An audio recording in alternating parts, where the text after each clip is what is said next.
She was hiding from police in some bushes in Brentwood when a German Shepherd canine named Marco bit her several times in the head. They're just attacking me. I'm screaming for help. I'm screaming for them to let the dog go. Oh my God. Police body-worn camera footage shows the attack and disturbing aftermath.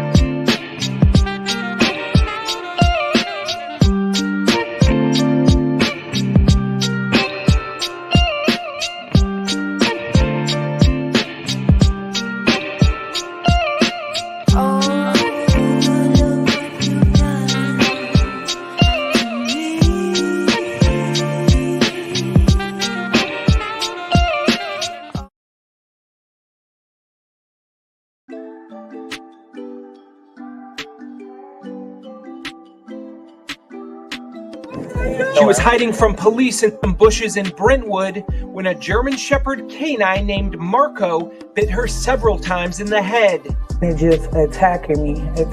I'm screaming for help. I'm screaming for them to let the dog go. Oh my God. Police body-worn camera footage shows the attack and disturbing aftermath.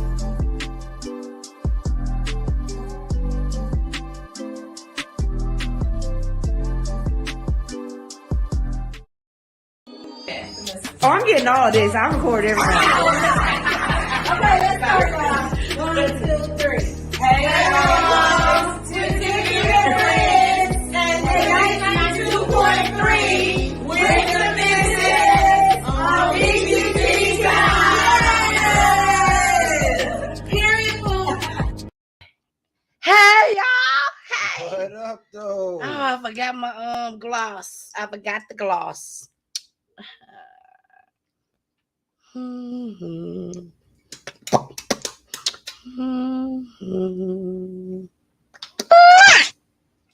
It's your girl, the missus with the kisses.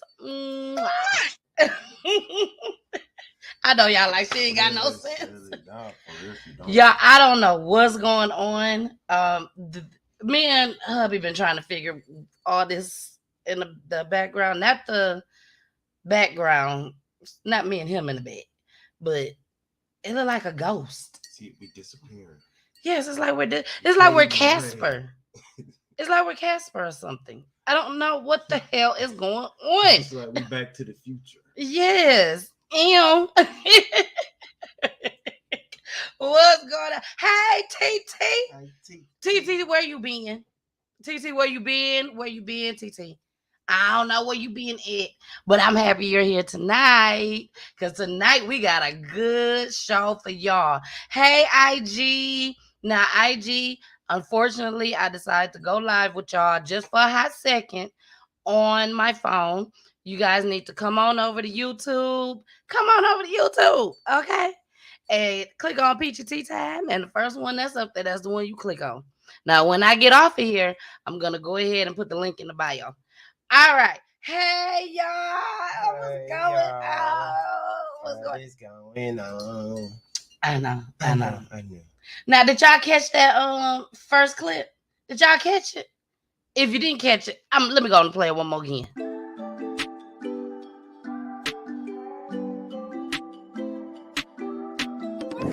She was hiding from police in some bushes in Brentwood when a German Shepherd canine named Marco bit her several times in the head. They're just attacking me. I'm screaming for help. I'm screaming for them to let the dog go. Oh my God. Police body-worn camera footage shows the attack and disturbing aftermath.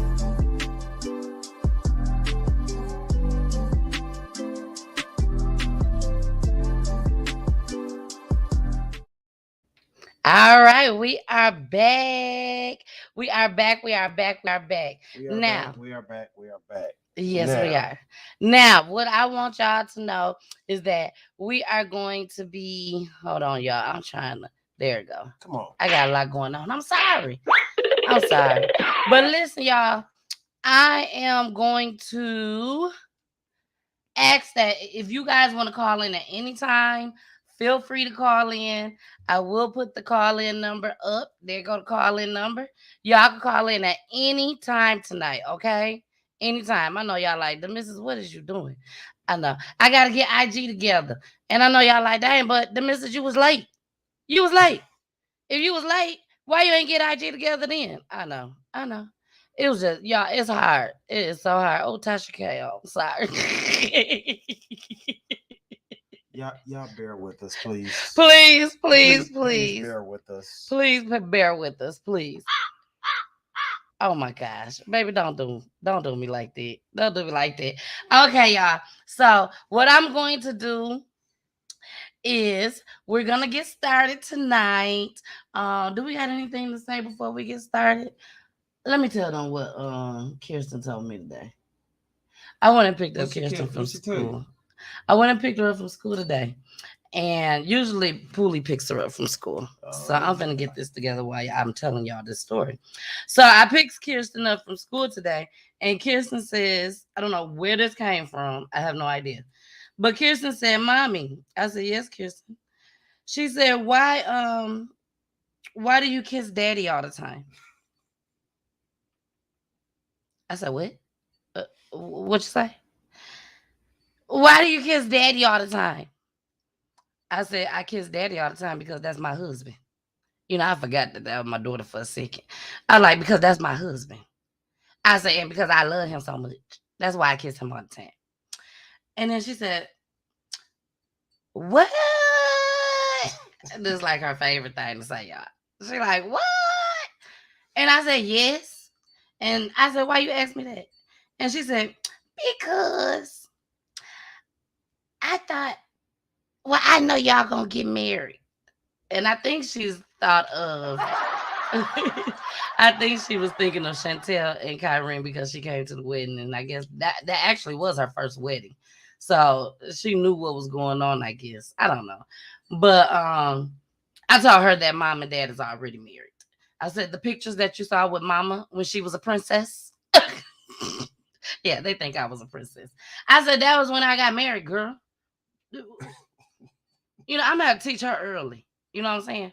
Because when you marry, you don't play. You don't play about the whole married thing. So I had to let her know. Shoot, that's why. Because we are married. That's why we kiss. We show affection around our kids. And I feel like that's very important. Some people don't show affection around their kids. Okay, everybody at IG, the link is now in the bio. They don't. A lot of people don't. They just don't. I don't know why. I don't show affection around my parents. Hey, Mama Peach watching. But yeah, me and Poolie, we don't show up. Poolie be trying to. I don't care. Yeah, Poolie don't care. He be trying to. And my mama don't care either. She be like, girl, you better be lucky that he is showing affection. She do. She do. I'm just being honest. That's what my mama said. Girl, you better be glad that he's showing affection. So I am glad, but I didn't see it that much. Sorry, Mama. I apologize. But I didn't see it that much with my parents, you know. So it just kind of made me a little uncomfortable around my parents doing it.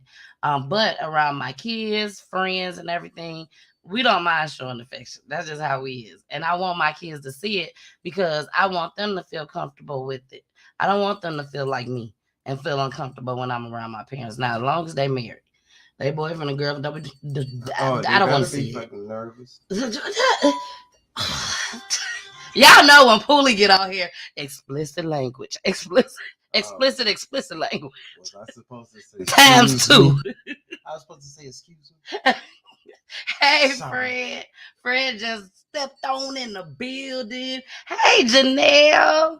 What's going on, girls? What's going on? Janelle Love. Hey, beautiful. Thank you. Girl, you know, I try to do what I could do. I try to do what I could do. Hey, Josette. Now, this was actually supposed to be my weekend to get my hair done. But next weekend is the pop-up shop, baby. Over 30 vendors. DJ gonna be there the whole time. The missus gonna be there all. Snoop Dogg. Play that back one more again. Which one was that? I'm not gonna tell you. The Missus. I had to get that in. But Mama said, "Hey, Poolie." Oh, what up, mama? Then she said, "Hey, Fred." So, y'all, we're going to go ahead. We're going to get started tonight. Like I said, I have a great show for you all tonight. We have two explosive, when I tell y'all explosive breaking news tonight, okay? Especially one, okay? One of them is definitely breaking news. And it's only going to be breaking news and an update if you have been watching me since day one. And I'm not talking about day one since I branded my own self with Peachy Tea Time. I'm talking about day one when I was on 3 times the tea. I don't care. I'm finna say it. If you've been watching me since then, baby, when you see this update, you might fall out. This lets you know that I do my research and I follow these stories, okay? So let's get started. This is Miss Shaylene's story. Again, you guys see that we have the call-in number. We do have things working very well now. Yes, we done moved on up, y'all. So when you guys call in, it's literally going to sound like you're right here in the studio with us. Okay, we're not in the studio. This is the studio. It's the studio? Okay, yeah. We're in the studio.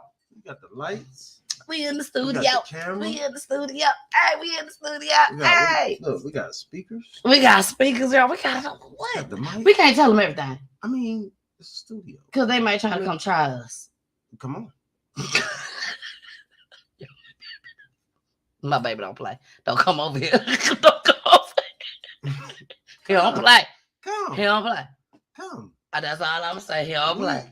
We are fun people. Yeah, as long as you come announced. We damn sure gonna look at the door like. We ain't got to look at the door. We ain't got to look out the door. We look at each other. We don't have to look out at each other. As long as we got the doorbell ring, we don't have to look at nothing. Because it will let us know. Yeah, when you come step up over here. We got to look at our phone. Who is that? And why are they here? That's why you need to call first. Call first. I don't care who you is. Call first before you come over to my house. Not unless you're doing a surprise. Don't surprise me. Unless it's my birthday. Yeah, so if your folks coming from out of town, you don't want to be surprised? Okay. Okay. You can surprise me if you come from, if you come from out of town. You can surprise me. See how she do? Okay, we got to get started. They ready. Okay, y'all. You know. I am. You was. I've been ready. You are. I'm always ready. We just weren't ready at 9:00. But I'm always ready, baby. I'm always ready. Here we go. Mother fighting for change inside women's prisons after her daughter was beaten to death by her cellmate just weeks before she was set to be released. Welcome back. I'm David Ona. And I'm Colleen Sullivan. Giovanna Lara and Mark Brown are both off tonight. You're watching Eyewitness News at 5 live on ABC 7, Hulu Live, and wherever you stream. The incident happened inside the California Institution for Women in Chino nearly 6 years ago.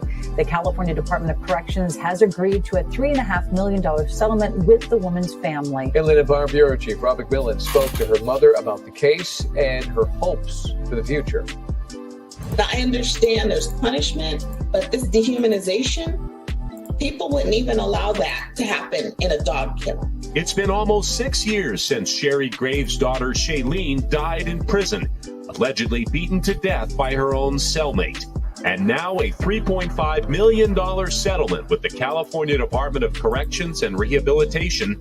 Graves' attorney saying that if prison guards had done their job, Shaylene would not have died. There were so many red flags here, and if any one of those red flags had been picked up, Shaylene Graves would be alive today. Her nickname was Light Blue because they said whenever she would come in anybody's room, she would just light up the room with her personality. But Graves says around the time her daughter turned 18, she got into trouble. So 18-year-old had been sheltered, wanted to be accepted, started running with the wrong people. Graves says her daughter was busted for driving the getaway car in a robbery.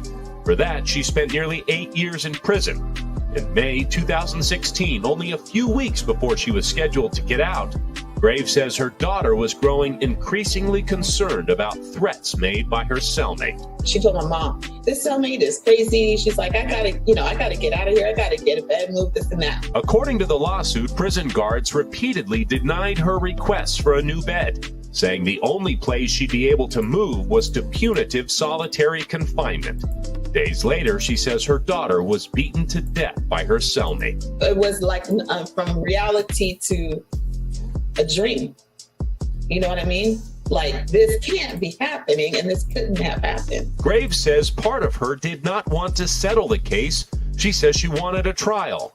I wanted them to have to stand up there and answer for this. She won't get a trial, but as part of the settlement, she'll be allowed to give a presentation to prison wardens, a chance to make change to what happens behind the walls of women's prisons. Do you think they're going to listen to you?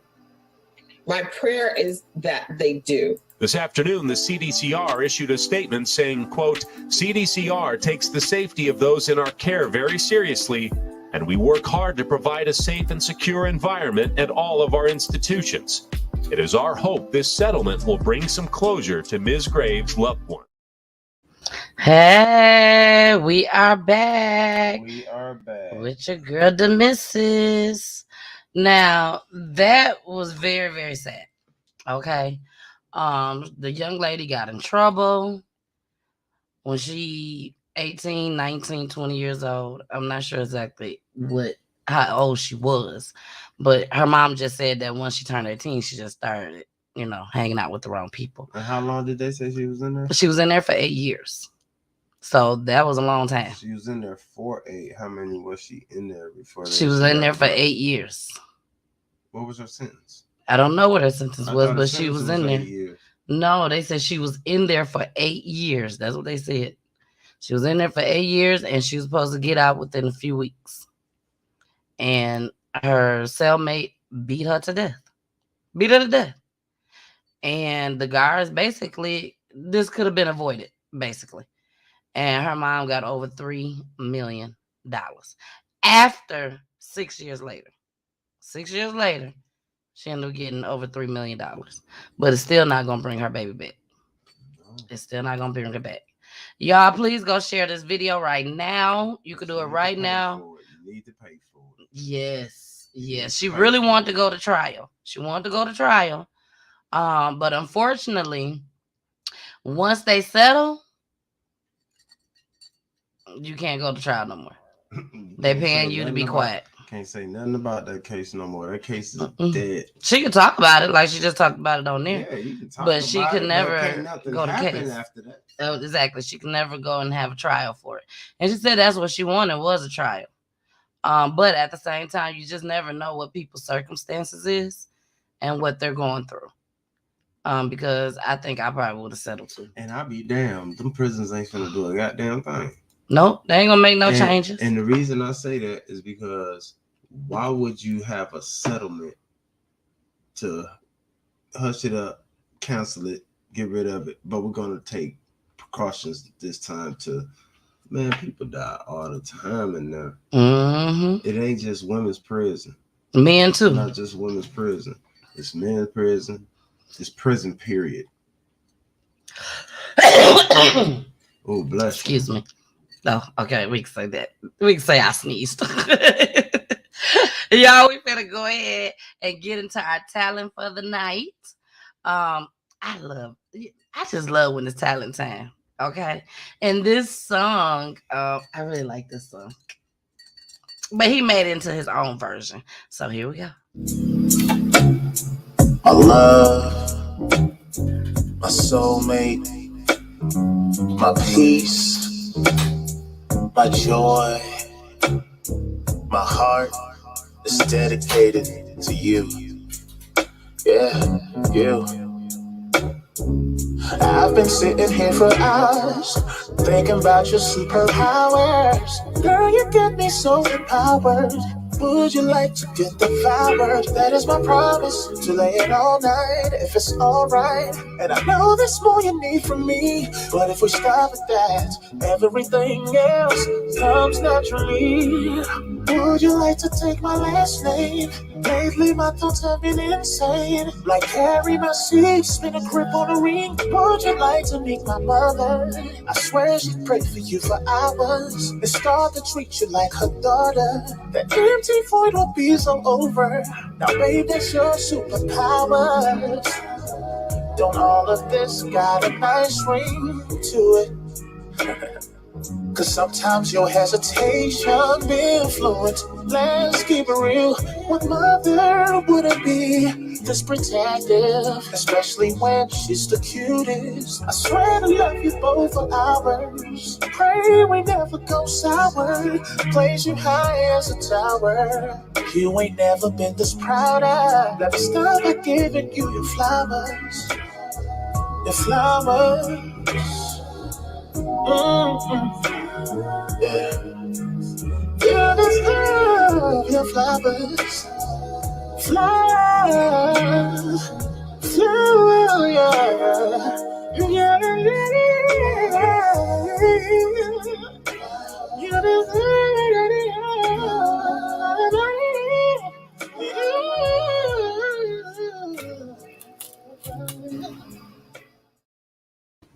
All right. And we are back. That was M Bass in the building, baby. Y'all found somebody new. He could sing. Yeah, he did his thing. Yeah, he did.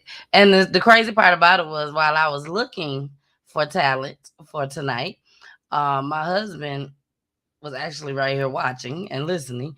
And when I started to play it, when I heard the first part, I was like, oh, here we go again. And he was like, nah, just give him some time. Give him some time. Baby, when I gave him some time, I was like, hey, I was ready. I'm like, okay, yeah, we're going to definitely make sure we play this. So, okay, y'all. So we finna get into our first update, okay? You know how I do. Here we go.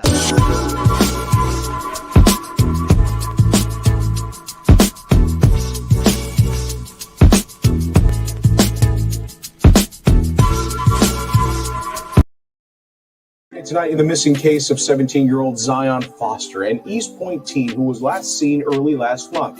Her mother says the search now for her daughter is to find her remains. CW50's Chris Walker has been following the developments since the teen went missing and joins us now with the latest. As the search for Zion Foster continues, her mother, Sierra Milton, says she's gripping with the reality that her daughter won't be found alive. The grieving mother told CW50 Zion's cousin, accused by authorities of lying to peace officers in the investigation, allegedly made a shocking confession that he dumped the 17-year-old after she went unresponsive on the same night she was last seen. Like trash. Put my baby in a dumpster.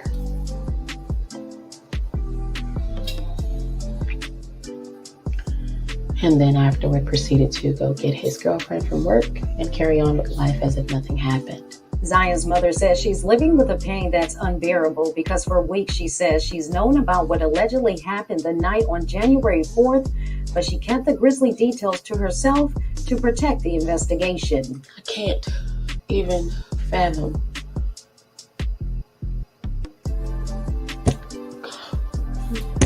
My baby in the casket. And I can't fathom being just in a trash heap. But Wednesday, after leaving a Macomb County courtroom for Jalen Brazer's hearing, she says she could no longer hold it in. The mother of 6 went to social media to vent and let the world know what she says Detroit police told her about her daughter's disappearance. It's not a pain that you can escape from. It's not a pain that you can sleep away or cry away or medicate away. Milton says Brazier picked her daughter up last month from her East Point home and never dropped her off. The 23-year-old man is facing charges in Macomb County for lying to police in a violent crime investigation, charges he pleaded no contest to. And in this broken state, I still gotta take care of my other babies. According to Milton, Foster's last location on her phone pinged on Greenfield near Vassar at Brazer's house. Milton says police told her Zion could possibly be in a landfill with little to no remains left. I wish more so that they could find her to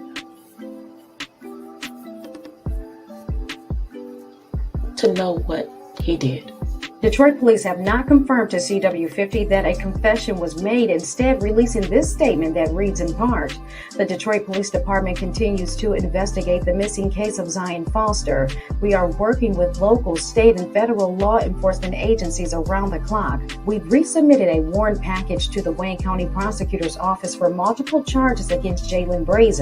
We have no further details to release at this time, end quote. Reporting in East. All right, and we are back, y'all.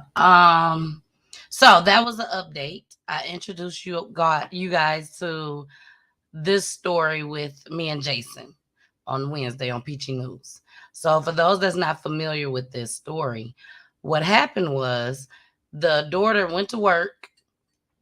She got off of work, went home, and called her mom and asked her mom, can she go with her cousin? Mom said, yeah, that's fine. She goes with her cousin, never returns back home.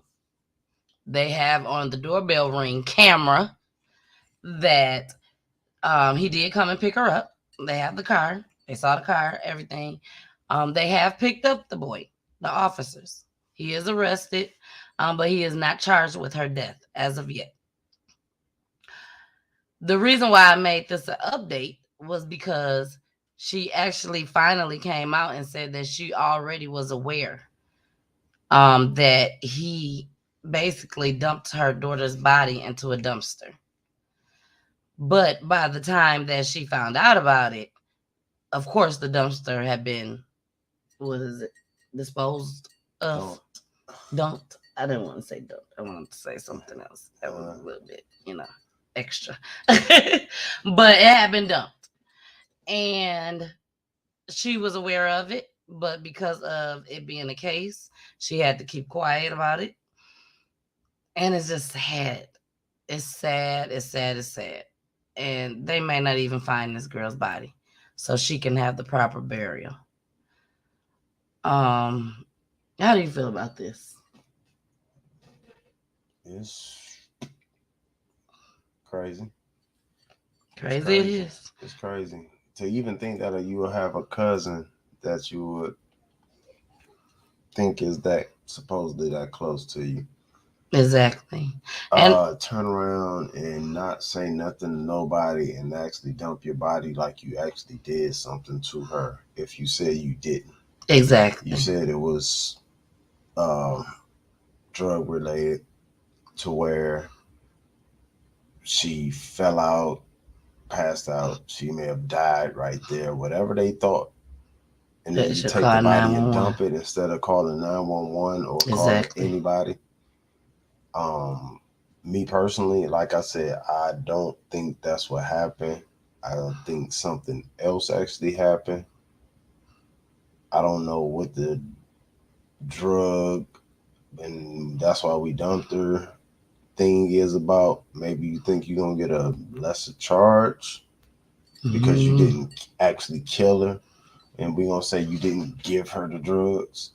You basically watched her die, and y'all wasn't supposed to be doing drugs, and you was high too. So exactly. No, I don't believe it. I don't believe the story at all. I don't know what happened. Me personally, I just hope they charge this boy with murder. I do too. I do too. And I hope, if anything, I hope he actually tells her the entire truth. Because like she said, she wished that they can find her just to know, to do that autopsy, just to know exactly what he did to her. At this point, he can tell her whatever he wants to.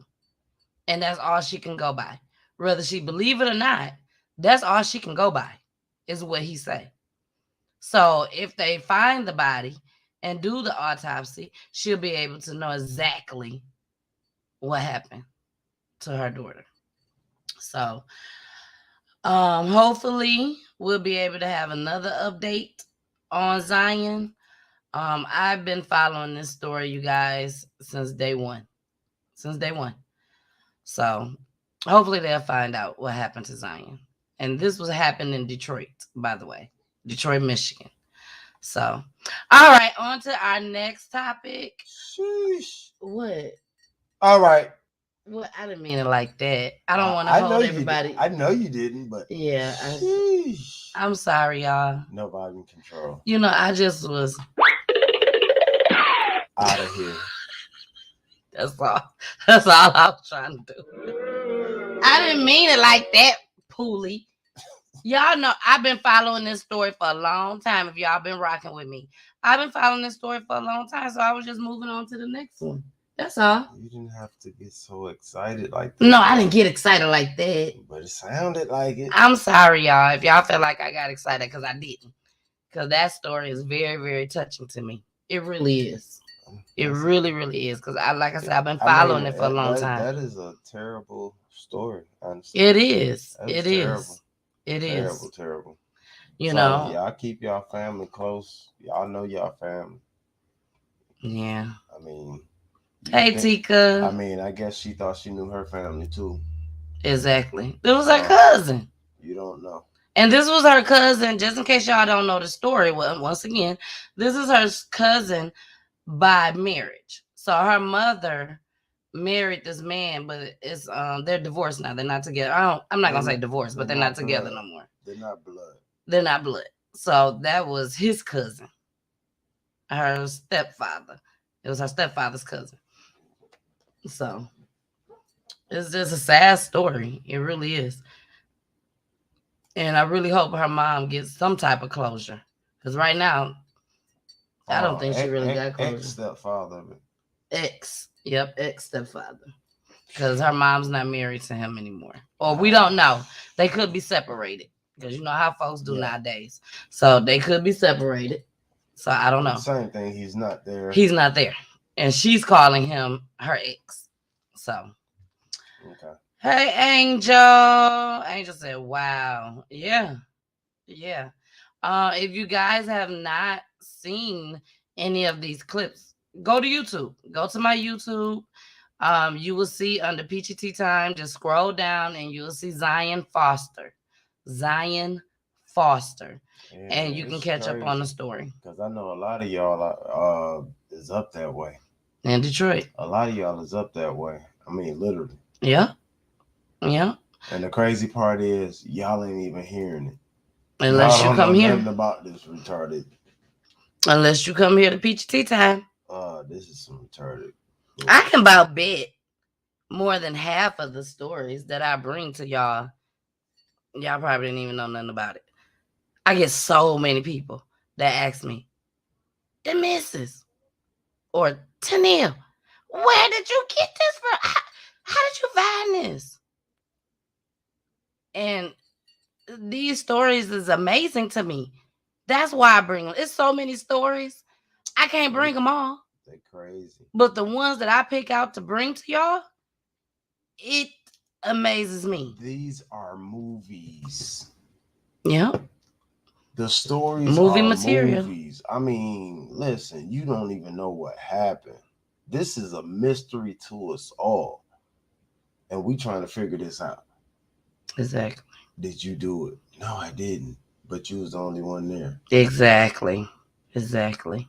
But see, this is nuts. It is. We know a lot of stuff that go on out here in these streets that people get away with. But the people know. Exactly. We know. We in the streets. We know. And the police officers know too. No. They be knowing when we tell them, because somebody got to tell them. It all depends on what we talking about.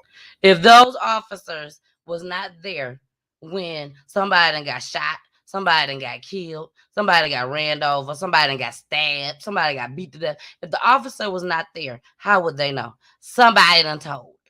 Somebody got to tell. And the higher Crime Stoppers get, the quicker they gonna tell. I'm sorry. I'm just being honest with y'all. If every body that got killed got Crime Stoppers at the amount. Let me tell you something. Hold on. Before you say, let me say something. It was a story that I haven't even brought to y'all yet, and I'm going to bring it to y'all. I might bring it on Monday. Crime Stoppers end up going up to $120,000. Started off low. Ended up getting to $120,000. Guess what happened? Oh, we done figured it out ourselves. What have happened to this person? So don't nobody get the $120,000, which leads me to believe y'all already knew who it was.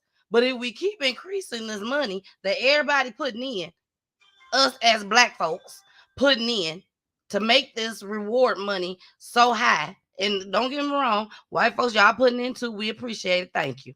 But we putting our money in too. And then the minute it gets so high, oh, y'all done figured out the case yourself. So don't nobody get the $120,000. But y'all done seen it increase. That's just my theory. I could be wrong. But Tika said, Peachy, thank you for using your platform and acknowledging people about my brother's story. Truly appreciate it, Queen. Thank you so much. And thank you for trusting me, with your brother's story. So I really, really appreciate it. I really do. And I enjoyed your family on the show on Wednesday, me and Jason both. Once again, our condolences. Definitely. And our prayers are with you. Yes.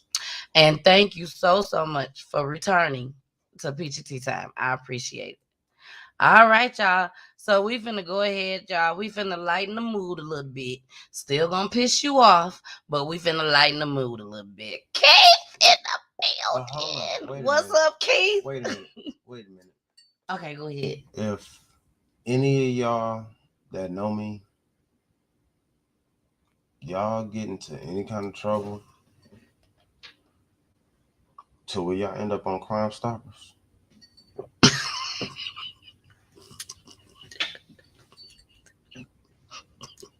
and I have information that implements you there. Here we go. How high can your rent raise go? A Valley man says he got this notice. The rent would go from about $1,500 to $4,000 a month for this property. And if he's outside a lease and still staying there, there's a day rate to live here, about $260 a day, or close to $8,000 a month. There is no law in Nevada limiting any rent raises, and the landlord's family says this is what they're asking. This is their right to name the price. The tenant's attorney says he is fighting it. Our industry was shut down for almost 18 months straight, like no shows at all. For those who work in live entertainment in Las Vegas, for 2 years, so many workers like Derek could barely make it and barely afford rent. At this home in the West Valley near Hualapai and Desert Inn, rent came out to roughly $1,500 a month. Unemployment through PUA went a long way to pay rent. Last fall, then came the notice many renters dread. How much will rent go up? Raising the rent from $1,535 to $4,000. When you saw that, what'd you think? I laughed. Literally, I laughed out loud. This has got to be a joke. Who does this? How does this happen? Derek says no neighbors are paying anywhere close to that. A Zillow search has a suggested monthly rate for the home, $2,100 a month. On another rental notice from the landlord, it states the holdover fees, or rate outside the lease, $263 a day. That would send rent soaring to around $8,000 a month for this house. Derek says there's no way he wants to stay here at all. But I would have moved 6 months ago. But to move right now, it'll cost you to get into a house $6,000, $8,000. In December, the landlord's relative who manages the property says she sent an eviction notice. Derek applied for CHAP, federal rent assistance, through Clark County. He says CHAP referred him to Legal Aid Center of Southern Nevada. We didn't agree to the $4,000. I would argue the provision doubling the rent is unconscionable. This was a unilateral decision by the landlord. He couldn't agree to that amount of money, and it would be unreasonable to do so. What the attorney for legal aid tells me they're looking at is this clause in Derek's lease. It says right here, during a holdover not authorized by the landlord, rent shall increase by 100%. So the attorney's arguing here that if a judge looks at this and agrees to it, wouldn't rent be $3,000, not $4,000? But the property manager and family members says this is an old lease. The property manager declined to answer this one question. How could anyone afford that high of a rent raise? In a very lengthy email, she says, if a tenant doesn't want to pay what is being asked in order to rent a property, they don't have to rent it. No one is obligating anyone to rent a property they cannot afford. Rent is $4,000 a month, and in holdover, it does double at that rate. The landlord's an elderly senior citizen. It's been made clear to the tenant that we need the property back. This is about the health and well-being of an elderly lady going blind who just wants to move back into a house she owns. Chap can pay the increased rent, or $4,000 a month, based on the actual lease terms. It's really a shame Chap is the reason for causing all of these problems when they're supposed to be here helping. Correspondence from Chap to Derek says the program offered the family $3,000 a month. She told them and tells me she won't accept it. I know that my case, as far as rent being doubled, is special.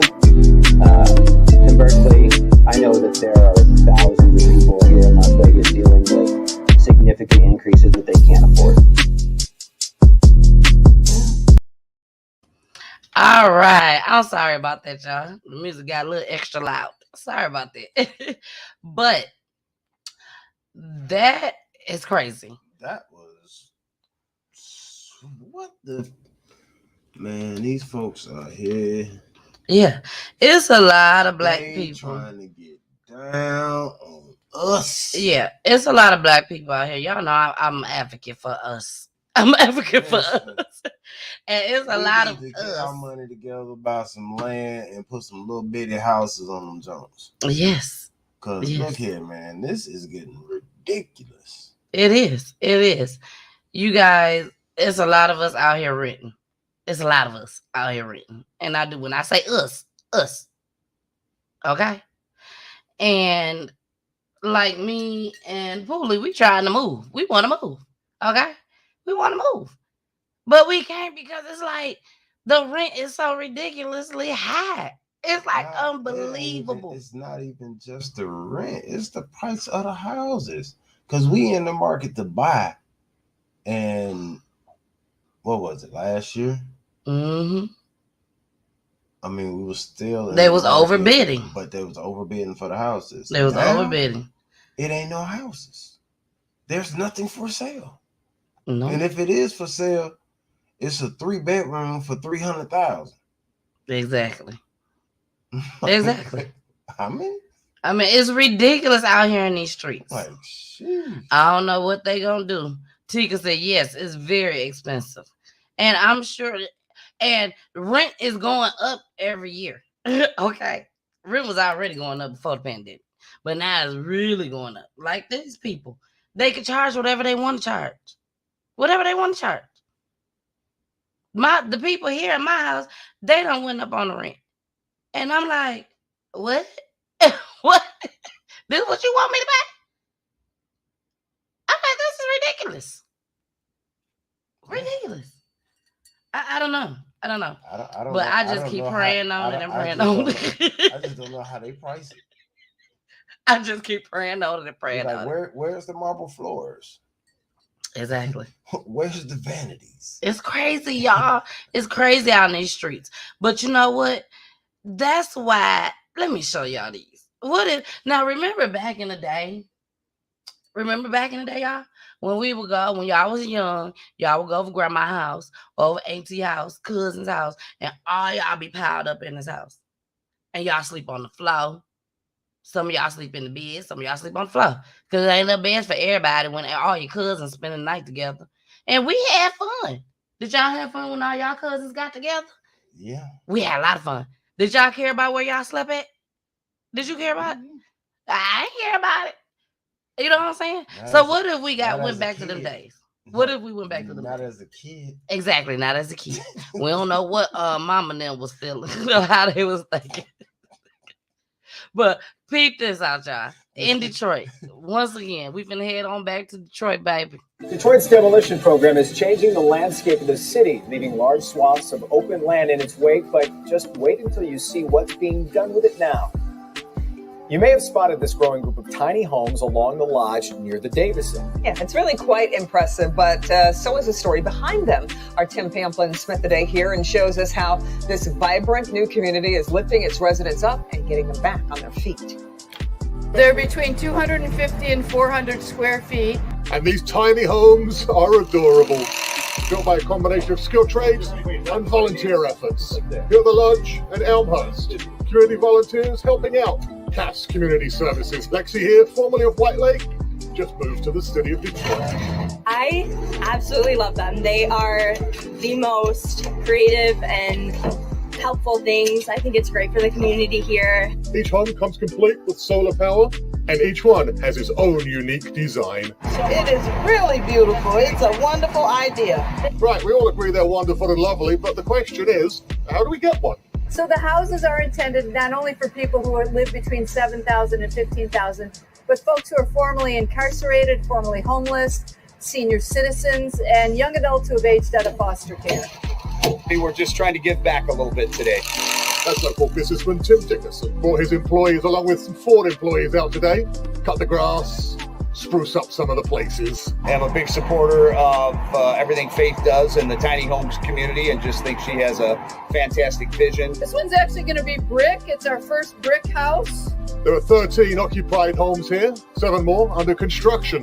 Reverend Fowler tells me the city have just granted them another 30 lots. It's pretty fun to watch it go up. Any tenant who rents for 7 years will then get the opportunity to own the home and land. And all of this land was vacant when we purchased it. So it's nice to see it taking on new life. A wonderful little community on the edge of the Lodge Freeway. That's the scene on the west side. Tim Pamplin. Pooley said, I just hate to see these white folks doing this.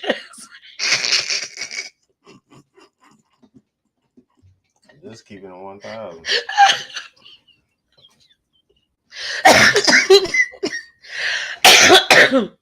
And what was this at? Detroit. You know, I try. Hey, Mary. And what did I just say? Yeah, all I'm saying is I try not to. You know, I started off PEACHY time voicing my opinions on it, and people was telling me to quiet down on even him. Even him. Quiet down on all that. So I've been trying to be good because, you know, I do got a job outside of this that I can't be just saying anything exactly how I feel. I tell y'all, I'm 100 with y'all. No, but listen. But I can't tell everybody. I'm not saying I hate them doing it. I'm just saying I would have rather seen us doing that. I would too. Like, man, all that land out there that we can buy out there in Detroit, and they just giving it away. But guess where it's going?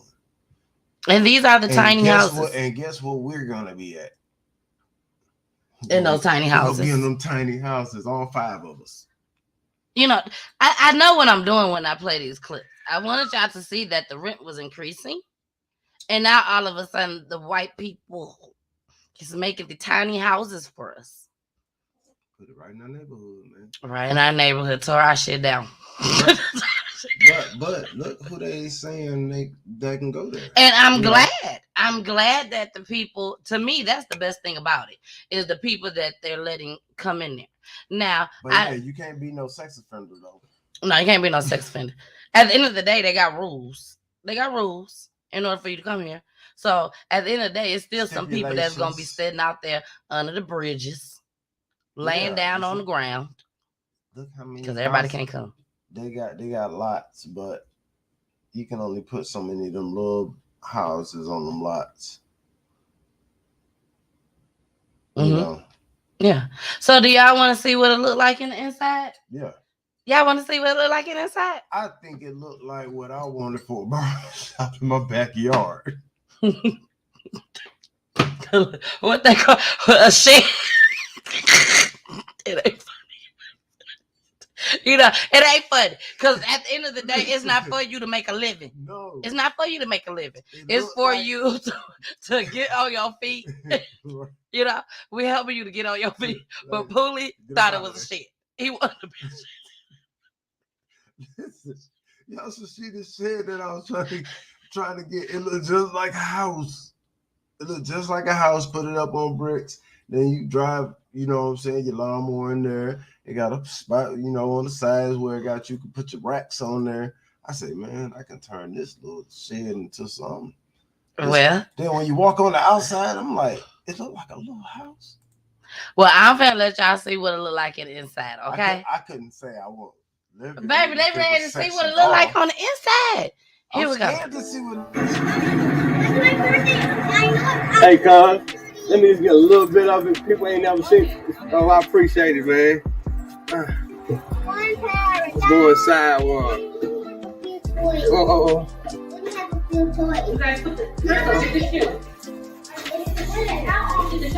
So this is totally ran off of solar, huh? Yeah. You got solar everywhere. I see. All brand new appliances. It's pretty huge on the inside. And like they're all different. It's a laundry area. Huge bathroom.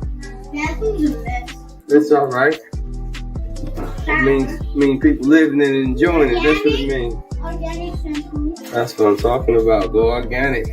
It's amazing. It looks great. This is my cousin right here.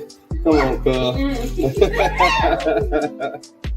Well, you know how women is. They got to be spiced up, spruced up. She look good to me, Negro Cuzzo. No, I'm good. Get my little nieces right here, my children. Just to show y'all a little something on one of them, how they look. They all different. In Detroit tiny homes. There you go. All right, y'all. He's on Michigan. He's on Michigan. You know, at the end of the day, when you from Michigan, you're going to make the best out of anything. And you're going to try your best to make sure that these kids is happy. You know what I'm saying? That little girl said, our bathroom dirty. He was like, that's okay. That just lets us know that it's being used. You know? He did. Y'all heard him. You know? But for real, though, at the end of the day, the first thing Poolie said was, which was the first thing I said to myself when I saw it, was, oh my gosh, how many kids is living here? But at the end of the day, at least they ain't in their cars. Facts. At least they ain't sleeping under the bridge. Facts. At least they ain't in nobody's shelter. Facts. You know? They got a bathroom. They got a kitchen. They got room for them to sleep. It ain't a whole lot of room, but they can all fit in there and go to sleep. I almost feel like I've lived or something like that before. Oh, I did. College. Okay. It was like six. It was like I'm six. so glad he said that. 2-bedroom. The camera do not want you put her business out here. That y'all was staying in some house like that. Our house was little, but it wasn't. I'd say our house was probably about this size we in. They just put us on blast like that. Our house was little, but our house is about the same size as this one is right here. Yeah, I mean, we didn't live in the biggest house. It was. We didn't either. We didn't either. With me and my parents. There was enough room for us. The first house I remember in Dewajak, that was big. We had upstairs, you know, it was big. But when we moved to Saginaw, the houses wasn't big inside. Well, the house that was for us. Yeah. Put it like that. The house that was for us was not big at all. You know what I'm saying? But my parents made do, just like me and Poolie making do with our kids. You know? Me and my brother had our own rooms. My kids got their own rooms. You know what I'm saying? But it is what it is. Because we just make it happen. Both of my grandma's houses was big. Your grandma helped? The house I see? Mm-hmm. Well, then our house is big too. Oh, she had the upstairs. That's what I'm talking about. Yeah, if you got upstairs, it seems like your house is bigger than ours. Yeah, But, if you got upstairs. Even if you put it back down on the floor I level. told y'all, y'all might hear a little something about the missus and the mister tonight. She had a full dining room and a full living room separate. Okay, so Mama Peach said that's a blessing that people are building homes to help homeless. Now, let me tell y'all something. I'm glad you said that, Mama Peach. Now, Venado, if you watching, I don't know if you watching. They're not for homeless people, Mama. They for homeless people. They for ex-homeless. They said used to be homeless. No, it's not just for homeless people alone, but it's for a lot. It's for homeless people. It's for people that just got out of prison. It's for foster care kids. How when kids, once they turn 18 and they in the building, but not with somebody's house, and once they turn 18, they gotta go. They just let them go. So now they got a place for them to go just as well. What is the rent? Now, that's the thing. Now, the bills should be low because of the solar powered in the house. I wish Venado was on here tonight because Venado said in South Bend, when I asked him about it, he said in South Bend, Indiana, they started this program too. The project. That's what it is, project. Oh, they got one too? They started it and they built one house. And they are renting that house out for $900, somewhere up around $900 a month. Now, I told him to come up here and let us know. So, I don't know if he's watching or not. No, he ain't say 900. Y'all don't make me message Venado. He ain't say 900. Let me message Venado. Not for a minute. Let me message Venado. Because, I don't want nobody to think I'm making some shit up on here. That's that's a studio house. Venado, he online. It's a studio house. That's what we're gonna call them, studio houses. I'm finna ask him if he can call in, y'all. It's not a 1-bedroom. Can you call in? Studio house. And tell us about the tiny house in South Bend. And you helping who? I'm telling you what he told me. 900? And you helping who? Okay, let me put the call up number up there. What? You must be paying all the bills. Whatever I'm bills, telling the call in number. Hot water, gas. Okay, it's all solar power. So you pay the whole solar power bill, whatever that is. Okay. Yeah, I just told him. So hopefully he'll be calling in soon. Okay. Hopefully he'll be calling in soon. Even if we go to another topic, if he call in, I'm gonna let him go in here and call in and discuss this tiny house. Cause I'm telling you, 900. That's what he said. That's what he told me. I'm just telling you. I'm telling you and telling y'all what he told me. He told me 900 for a tiny house. I'm just telling you. Oh, to have it built? No, he said people was living in it now, and that's what they were playing. I ain't playing with y'all. They paying? They are paying. To own? I don't know if it's to own, but if he call in, we'll be able to ask him, is it to own? If he call in, we will. Nah. You got a lease. But it was supposed to be for the homeless folks. So I'm telling y'all now, y'all better open your eyes. Y'all better open your eyes. They must got that Section 8 waiver on there. They must got a Section 8 ready. It's only Section 8 ready. They called it the tiny house project. I told Pooh, I said, Pooh, this the projects? Pooh said, no, they ain't got no projects no more.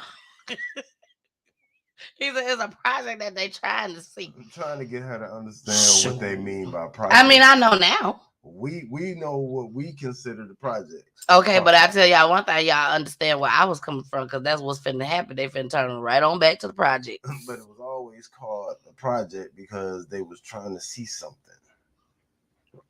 Oh, the real projects. They was trying to say something. They built something. Here he go. Here go Fernando, y'all. Okay, let me answer. Answer the phone. I am. Hello. Oh, then put on speakerphone.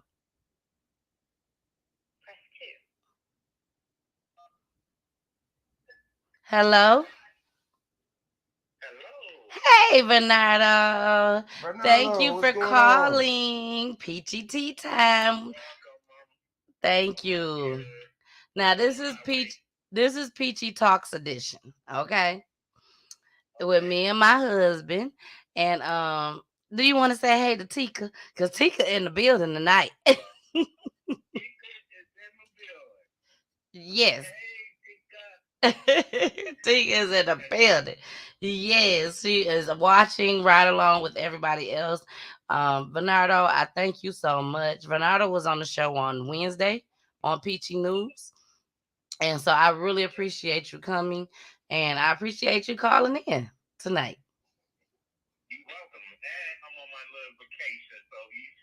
Hey, I'm special, y'all. I'm special. Yeah, now, Bernardo, please tell us about the tiny house. Well, did I say it wrong?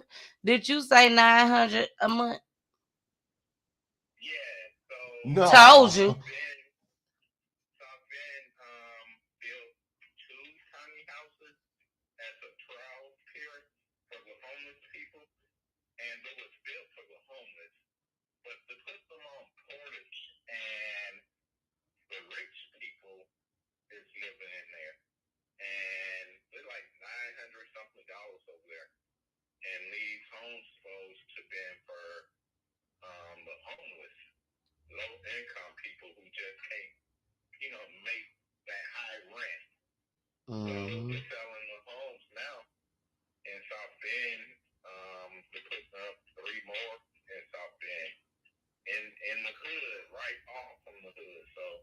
And they charge, and they still asking $900 in rent. Yes, for the little tiny houses. You got to be kidding wow, me, bro. Now I just showed them the clip of the tiny houses, and then I showed them another clip of inside the tiny house and what it looks like inside. And the example.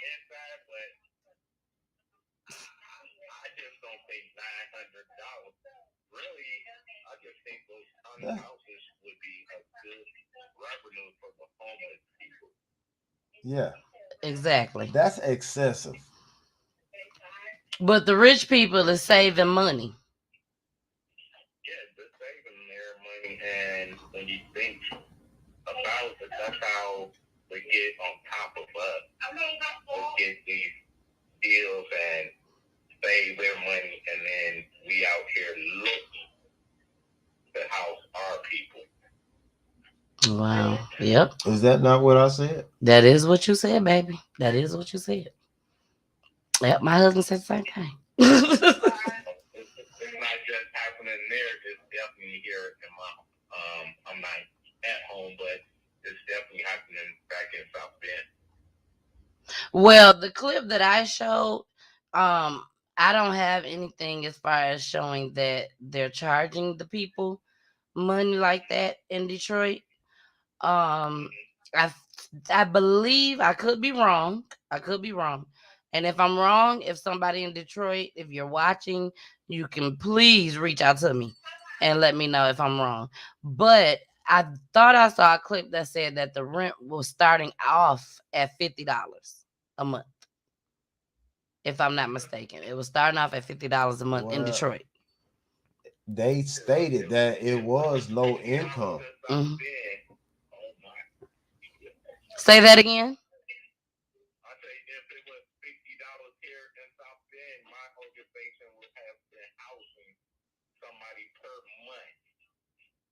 Wow. Exactly. Yeah. Yeah. Well, Vanada, I really appreciate you calling in tonight. Thank you so much. I needed to hear that for myself. I didn't believe she told me, but I didn't believe it. I was like, nah, not for the tiny house. Yeah, my husband didn't believe me. No, that's a studio house. Yeah. Not even a 1-bedroom. But Bernardo, like I told them, is no different than when we will all go over to grandma's house or auntie house and all the cousins spending the night, but we were spending the night. We wasn't living there. Exactly. It was just for 1 or 2 nights, and that was it. And we were going back home in our beds. True. So. Not unless you was there for the summer. Unless you was there for the summer. Exactly. But you still knew you was going back home. Exactly. Well, Bernardo, thank you so much. I hope you're enjoying the show, and I hope you will continue to watch the show. Thank you so much. I got my computer with me. I told the better half I am going to do some work tomorrow if I got to get some stuff to you. So okay. Be looking for my email. I'll be waiting on it. We got business to take care of. All right. Thank you, Jen. All right. And thank you. Bye. Bye-bye. All right, y'all. That was our first call for the night on the mixer. On the mixer. I'm about to say our shit ain't working. Hell. I'm about to go off, y'all. I'm about to go off. So, y'all, we finna get into the very first clip that y'all saw. I'm gonna go ahead and play it back again. Y'all know that was funny as far as my wording. So pay attention to my wording. And let me take this banner out because I want to make sure y'all see the wording very well. Now, here we go. And then we're going to get into this particular topic. Here we go.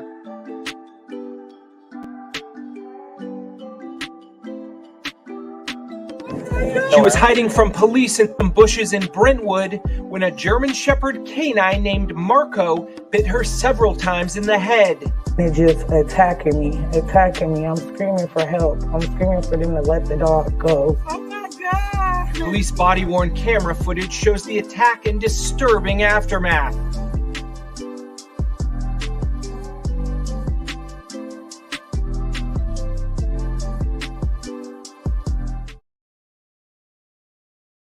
I'm supposed to be dead right now, not alive, and I'm just thankful. Now at 5, imagine having to relive a near-death experience. That's what one Brentwood woman says she's been dealing with for the past 2 years. Talmika Bates was a shoplifting suspect and hiding in bushes when a police dog bit her, leaving her with horrific head wounds. Good evening, everyone. I'm Alex Savage. And I'm Julie Hayner. Bates has now filed a lawsuit claiming police used excessive force against her. This all comes as new video of what happened is released. KTVU investigative reporter Evan Cernotsky joining us now live from the newsroom. And Evan, you spoke to Bates today about her recovery and what she says is a fight for justice. That's right, Alex. Julie, Talmika Bates is still recovering from those wounds she suffered 2 years ago. She said she was left permanently disfigured and wants police held accountable. A warning, some of this video is graphic. When I go to sleep, I have nightmares sometimes. I'll be thinking about the dog grinding, the teeth grinding. Talmika Bates said she still experiences headaches, memory loss, and depression from the wound she suffered in February 2020. She was hiding from police in some bushes in Brentwood when a German Shepherd canine named Marco bit her several times in the head. They're just attacking me. I'm screaming for help. I'm screaming for them to let the dog go. Oh my God. Police body-worn camera footage shows the attack and disturbing aftermath. We've blurred Bates's wounds. Show large bloody holes where portions of her scalp were completely removed. Please stand up. I can't even think straight. My whole brain almost fell out. I'm supposed to be dead right now, not alive, and I'm just thankful. Things began that day when Bates and 2 others were accused of shoplifting cosmetics from this Ulta Beauty supply shop in Brentwood. Police spotted the getaway vehicle and a chase ensued. Another woman was driving and collided with a police vehicle before the group fled on foot. Bates said she was unarmed and hiding in a bush for around 20 minutes while on the phone with her mom. The dog, she said, came out of nowhere. I really thought I was going to die. I really didn't think that I was going to be able to tell the story and really explain to nobody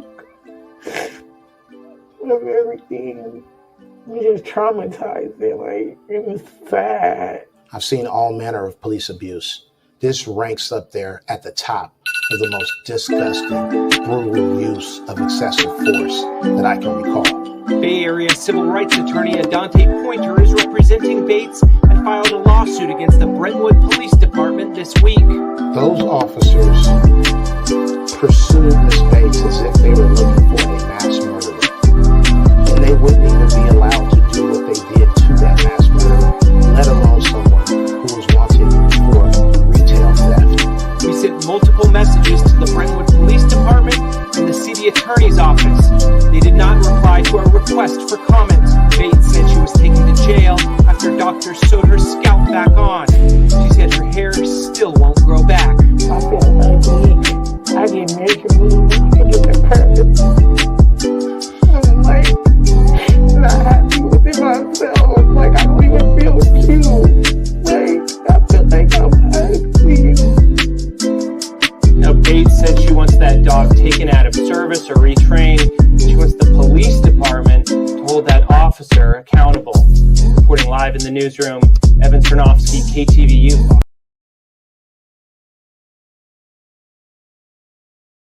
All I gotta say That is dog need to die. They need to put that dog down. If All any I of our dogs out here did that and we got our dogs trained, regardless if we had them trained or not, Yep. you go at somebody and they go in like that, they get put down. That dog need to be put down and they need to be charged with it. And on that note, that right there is wrong. You chasing somebody for stealing? For stealing. How much? No, Was it enough to be a felony? Not out of Alta. I mean, Alta, they ain't cheap. They ain't cheap. But it ain't worth that. It ain't worth that. No dog on me? Did Just I stick a hit the dog on register? her. No, she ain't Did I hit the register? No, she didn't. Did I point a gun at anybody? I don't know about all that. Man, listen. But I know she didn't hit that register. I don't think she did. I really don't believe she did. And they had got away in the car. And They got away in the car. That's not stealing, that's robbery. They got away in the car, and the police recognized the car. And they ended up, I think they got into an accident, if I'm not mistaken. And anyways, they ended up getting out and running. And she ran, and she hid in the bushes. And the dog came and attacked her head. Now, Poolie. Poolie was over here saying, I put on for my city. I put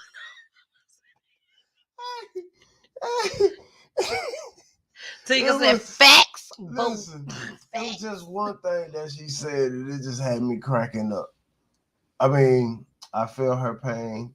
She should get paid for this shit. Poolie said she put on for her city, baby. She was wrong for stealing, but that ain't got nothing to do with it. No, because at the end of the day, the dog shouldn't attack her for stealing. Just like with Tanisha, when she got caught stealing, she went to jail. She should not. And she should have walked out. Just like she walked. She walked in. When they got her in custody and cuffed her, should nothing been wrong with her at all. They could have caught her on foot. She hiding in the bushes. You knew she was hiding in the bushes. I'm sure they did. And if they didn't, by the time they got to the dog, I'm sure they was right behind the dog. Y'all saw them at the bushes. It ain't look like they were saying, Marco, stop. Stop, Marco. Marco going to hell. Marco is going to hell with doggy pads on. They taking this shit back down to the goddamn 60s. It's the dog, and then you don't even fucking put the dog down after he do some ill shit. Nah, Marco got an award, I'm sure. It is not funny. Got a plaque. Him and his handler. Marco got an extra bone. He got an extra bone. That's like they gave that nigga a treat. He got 2 treats. What you talking about? Then they put the medal around his neck. They went and took Marco to Treat World, Doggy Treat World. He got all the treats he wanted.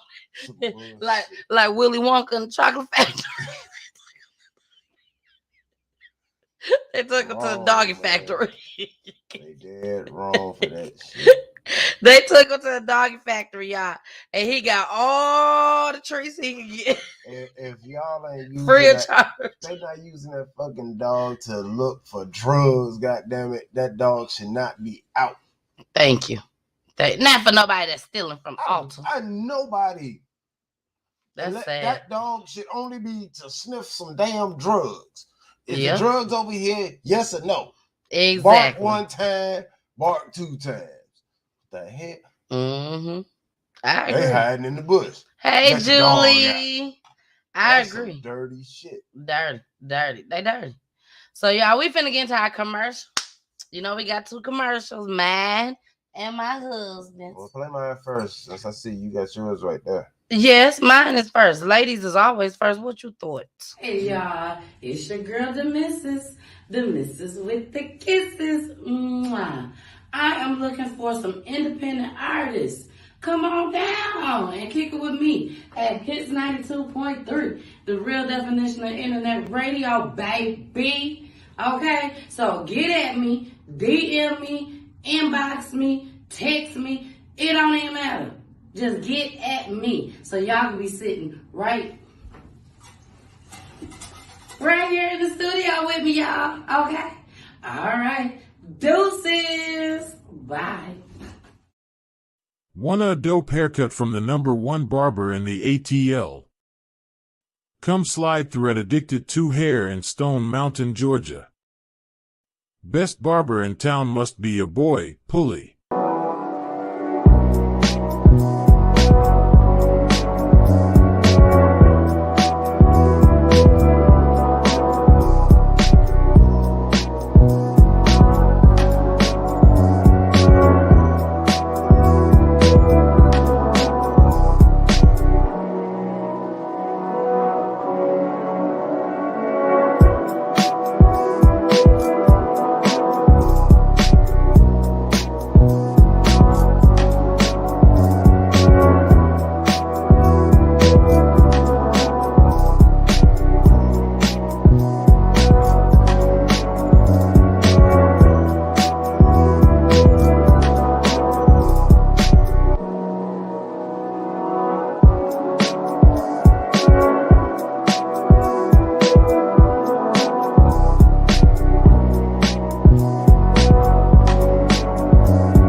Bullshit.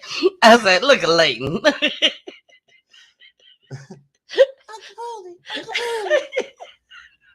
He's so yes, cute Layden. Yes, Layden.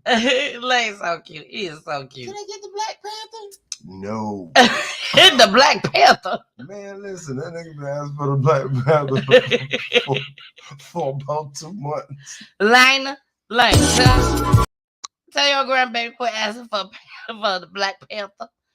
I hooked him up though. Oh, he want to design the Black Panther. Yeah. Okay, I didn't know what was going on. He even had almost every superhero symbol I could think of. Oh yeah, the Flash. Now let me tell y'all how cold my husband is. This one I know. How cold is he? I'm finna tell you how cold is he. Hey, shout out to Wild 'N Out. Shout out to Wild 'N Out. But shout out to Nick Cannon. Just in case he watches, shout out to Nick Cannon. But real talk though.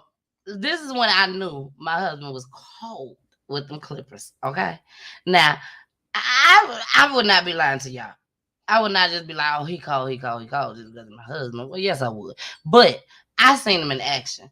When I saw Pooley do Mickey Mouse looking mad in the back of his head in our mirror in the bathroom, cutting, I was like, nigga, you cold. You cold. You ice cold.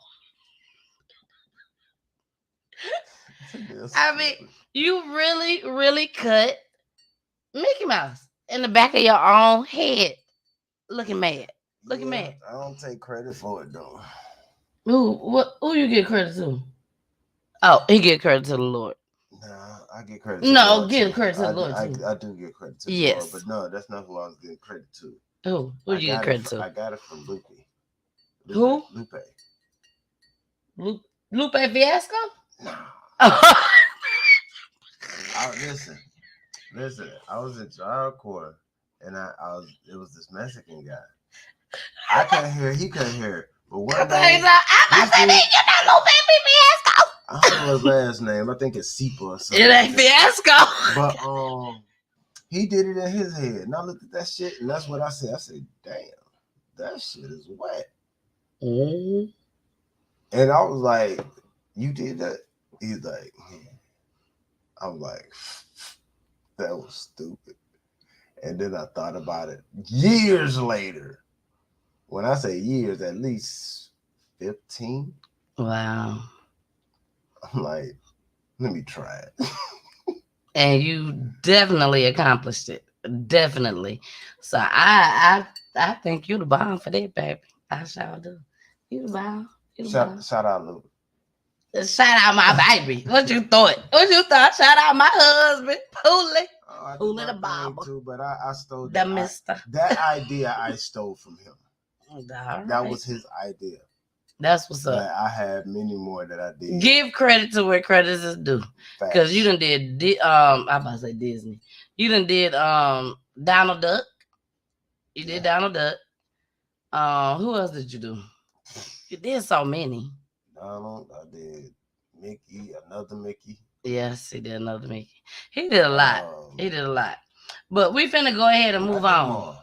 He did them all. Cookie Monster, yep. Elmo. Yeah. Okay. Avatar. But we gotta go on. No, wait. Police said, damn it. Let me get my shine. No, go ahead. But no, it's a bunch of them. I haven't done one of those in so long. Police said, go ahead. Nah, it's been a whole bunch of them now.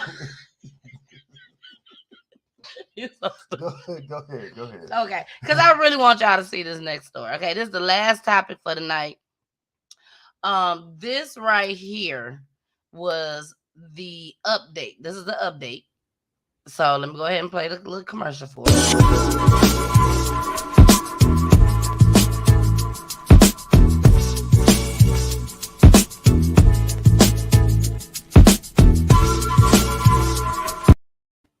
All right.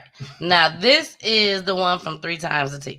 Okay. If you've been watching me since day one, this was a story that I want to start off by saying thank you to so many YouTubers, so many IG people, so many people followed this story. And this story was of the 2 young boys, Orrin and Orson. Orrin and Orson was adopted, and they just happened to come up missing while they was under the adoptive parents. And there was 2 little black boys, 3 and 4, cute little boys. And they ended up coming up missing. I covered this story, while I was on 3 Times a T, and it was just a tragedy. Once I showed everyone the clip where the parents, the adoptive parents, where they expressed what happened, everybody knew that they was lying about something. They was lying about something. I mean, the dad was like this the whole time. The mama adopted mama just saying anything off the top of her head. You okay, baby? I had a cough. Okay. God bless you. That's how he did me. God bless you. That's how a cough's supposed to sound. Thank you.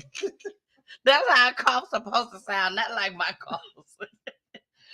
But no, seriously, all jokes aside, this story, I must say, I am definitely happy with the results.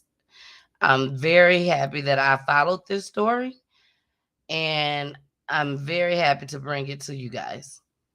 This is the story that I'm talking about that I'm probably going to go off. Okay? I'm probably going to go off. I'm going to try my best to hold my tears back. I'm going to try not to. She going to cry, y'all. I'm going to try not to cry. I'm trying not to cry. I'm going to help.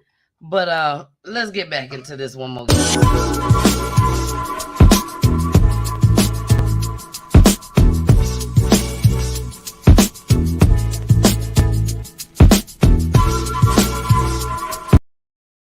California City Police say they searched suddenly they just disappeared. Where are these boys? The same search warrant. Then we don't know where they're precious little boy. No, anything. Numerous interviews, numerous search people are hurt here.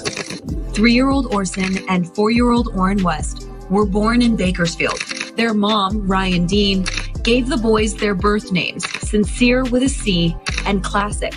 Their last names were Pettis. I was at work.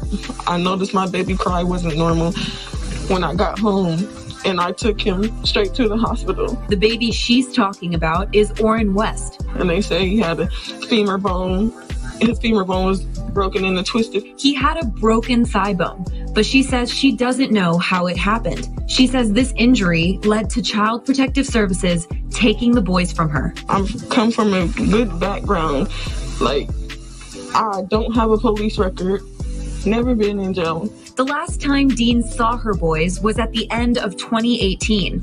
That year, 34-year-old Trezell West and 31-year-old Jacqueline West became the boys' foster parents. The Wests, then living in Bakersfield, adopted them in 2019 and renamed the boys Orrin and Orson West. The West family already had 4 other kids, 2 biological and 2 adopted.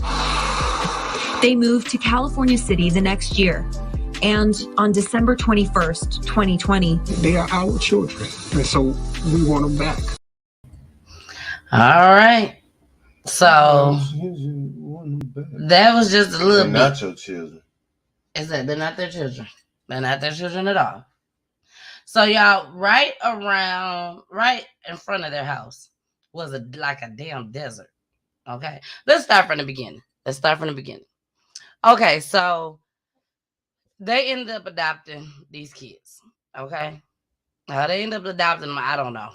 You know, unless the biological mother is not being completely honest with us. But if she is, what? I'm just saying. No, that's what she said. She said that. But if that was the case, how? Femur bone, and then boom, all of a sudden you can go up for adoption.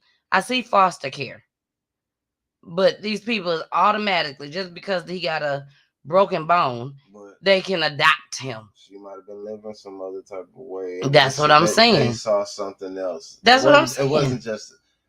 They was basically saying she did it. Yes, they were saying she did. In hindsight, that's basically what they're saying. But they must have known some other stuff too, for them to say, "Oh, you did it," and that's it, and you get your kids taken away from you forever. You see what I'm saying? That's all I'm saying. But that ain't even got nothing to do with it. But adoption ain't forever. Adoption is until you turn 18. Adoption is until you turn 18. Okay. And then they can go and look for their parent. Or the parent can go and look for them. And then you have some kids that when it's time for them to get adopted, especially at birth, you see this a lot. When they're getting adopted at birth, sometimes the biological parent has a relationship with the adoptive parent. And they can go and see the child whenever they get ready to. You know, so you have all types of different type of adoptions. Sometimes a child get adopted and you just can't know where your child is at. They ain't letting you know. And that's the end of it. So with these kids, they was adopted. I think it's more of circumstance. Exactly. It's more of circumstance. I agree. So they was adopted, and they was adopted to the woman and the man, and they ended up moving. That's when shit got hot. So they ended up moving. And like I said, where they moved to was a whole nother state. And across the street was a big old desert. And like I said, I've been covering this story since day one. So I remember that all the neighbors was looking at in this desert. A lot of people were saying the adopted parents had something to do with this. They couldn't find these kids nowhere. And what they said was, it was cold 4 days before Christmas. It was cold as hell. He decided to go outside. The adoptive father decided to go outside and cut wood. While he's cutting wood, the adoptive mother let a 3 and 4-year-old outside on the back patio while it's cold, may I add, and dark outside. And she let them go out on the patio to play because she was wrapping up gifts and she didn't want them to see the gifts. Now, keep in mind, they still had other kids that lived with them just as well. 2 is foster kids or adoptive kids, and the other 2 is their kids. So that's the breakdown. So where was their kids at? Apparently, the kids was not there. They was with grandparents or whatnot. They wasn't there. Just supposedly the 2 little boys was the only ones that was there. Why they ain't going with the grandparents too? I don't know. But apparently the 2 little kids was the only ones that was there. And when I tell you the neighbors, even the neighbors was like, well, when they moved over here, we haven't seen no little 2 boys, 3 and 4 years old. And I'm like, how the neighbors ain't seen these kids? But they wasn't there long. They had literally like damn near moved there. And probably had been there for a few months. And they was like, we ain't seen no kids, but we finna look for these kids. I mean, everybody was looking for these kids, y'all. Everybody. It was all. So where was the kids at? They still don't know where the kids at. They haven't found the bodies. But the police went over there. They searched the house. They searched the backyard. The people next door had cameras. They ain't seen no kids. Okay? They ain't seen the 2 little boys go out the fence. So what's the update? We finna go on and see. Here go the adoptive parents. Tell us what happened the night. Okay. From our yard. It was cold. I was gonna make a fire. There's a lot of wood in this area right here next to our house. I opened up that gate. I'm throwing wood, bringing it inside the house. My wife's inside. She was actually wrapping gifts, so we thought it was a good idea that our youngest 2 go outside and play with chalk in the back patio. Do not let them go on the dirt in the backyard. Keep them close. They was playing with chalk. I came to the house, saw them there. One house, I came back out. I didn't see them there. I immediately went back in, asked my wife, did you see the boys? She said, no, they should be outside playing with chalk. I said, well, I didn't see them, so I came back outside and I started searching my backyard. I searched the whole thing. I realized that I left the gate open and I panicked, came inside the house, searched the house, me and my wife. Once that hadn't panned out, I got in the van. I looked down the street, both directions. It was getting dark, getting cold, and I got in the van and I hit a bunch of corners. I went down this street. I turned my light on. I searched. I called their names. Talked to a gentleman on the street on the other side over there. He didn't see me. So then I came home and I told my wife we need to call the cops. It's getting dark and I need help. We gotta get going. So I called the cops. Cops came. First thing they did was tell us to stay in the house so they can get a hold of us. And they had us just sitting there, and we wanted to keep searching. But everybody came out in droves, and I wanted to thank you guys that night, but we couldn't go outside. The cops told us the best are out here. The best are out here searching, and we appreciate it. And nobody ever could never talk to anybody, and that was the issue. We just want to thank everybody. We really want to thank you guys. Please, if anybody has seen them, please call, let somebody know. Call the cops. Call California's city police department. Call them and let them know what you've seen, if you see anything. Our boys, they are going to be rambunctious, okay? they are going to be here in this area. And I really would like to go in the houses, but it's not because I want to invade people's privacy. I just want to know if make sure. That's it. Because I don't. Oh, go ahead. I'm sorry. If you got. So he assuming that they didn't got kidnapped. Yeah, that's what he said. Let me look inside your house. And that video that y'all saw was a little over 14 months ago. Okay, a little over 14 months ago. That this video that y'all just saw. And this is the next one. Breaking and gut-wrenching news in the case of those two little California City boys now missing more than 13 months. Trezell West, the adoptive father of those two boys, has just been indicted on 2 counts of second-degree murder and 2 counts of child cruelty and the false report of an emergency. With these arrests and charges comes official confirmation of the worst fears of thousands of people who have been hoping and praying for Orson and Orrin West, just 3 and 4 years old when they disappeared at Christmas time from their home in California City in 2020. The indictment came late this afternoon. As of right now, West is not in custody. There are no charges filed against Jacqueline West, Trezell West's wife and the adoptive mother of the missing boys. Here are some notes that we have gathered today. The boys, again, Orson and Orrin West, they were 3 and 4 years old when they were reported missing. They would be 4 and 5 years old now. The boys first were reported missing at about 5:45 p.m., December 21st of 2020. The boys' adoptive parents are Trezell Philip West, and 35 years of age, and Jacqueline Gabriel Vasquez West, 32. The adoptive parents told reporters they were with Orrin and Orson at the family home in California City on that chilly winter afternoon. It was Monday, 4 days before Christmas. Jacqueline West said she was wrapping presents. Trezell said he was building a fire in the home's fireplace. The parents said Orson and Orrin were on the back patio drawing with chalk. Trezell West said he accidentally left the backyard gate open when he stepped outside of the yard to gather firewood. The West said the boys must have slipped out of the yard through the open gate. It was just before 5 p.m. in the evening. Trezell said he immediately realized the boys were gone. He said he searched the house's large backyard for them.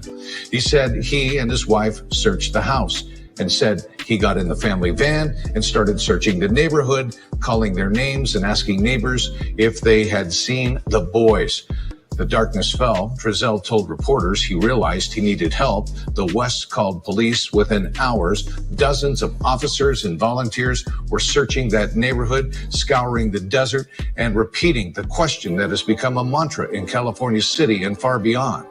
Where are the boys? That answer tonight, that question tonight still remains unanswered, but Trezell West has been indicted on 2 counts of second-degree murder. Now, y'all see what I was talking about? When I said across the street was like a damn desert, and they was all looking out there. There ain't no kids out there. If they out there, they dead. Buried. No, you couldn't have buried them that quick. Exactly. Because they went searching right after. But like I said, the neighbors had cameras. They had cameras. And they said they ain't seen no kids. Them folks said they ain't seen that one little child since them folks done moved over there. They ain't seen them. That's what they said. You know. But sometimes kids don't come outside no more. They don't come out the doors no more. Man, if they letting them out on the back patio just to wrap up gifts, I mean, I'm pretty sure they done been outside. I agree. Now, the fence was very tall for them little kids, so you can't look over the fence. I mean, you can look over the fence, but you can't just see the kids if you're just walking back because the fence is so tall. But y'all just see how this story turned out, okay? It's crazy. It's crazy. All right, here we go. In other news, 2 parents have now been charged with the murders of the case of their missing adopted sons in the Antelope Valley. In December of 2020, Trezell and Jacqueline West told investigators 4-year-old Orrin and 3-year-old Orson disappeared from their backyard. After an extensive investigation, today the Kern County District Attorney revealed the boys have been declared dead and actually died 3 months before they were even reported missing. This is not the outcome that we and so many had hoped and prayed for over the last year. We now realize that the search for the boys began after the real tragedy had already occurred. And there will not be a resolution completely in this case until these boys are brought home. The parents are facing second-degree murder and child abuse charges. Both are expected to appear in court tomorrow. The boys' bodies have not been found. And they still ain't found the bodies. No, These is some dirt. They dirty. I told you I figured something like that was gonna happen, but I just told Tanel, their body language was talking. Their body language didn't say nothing about. Sorry. You know what I'm saying? They didn't.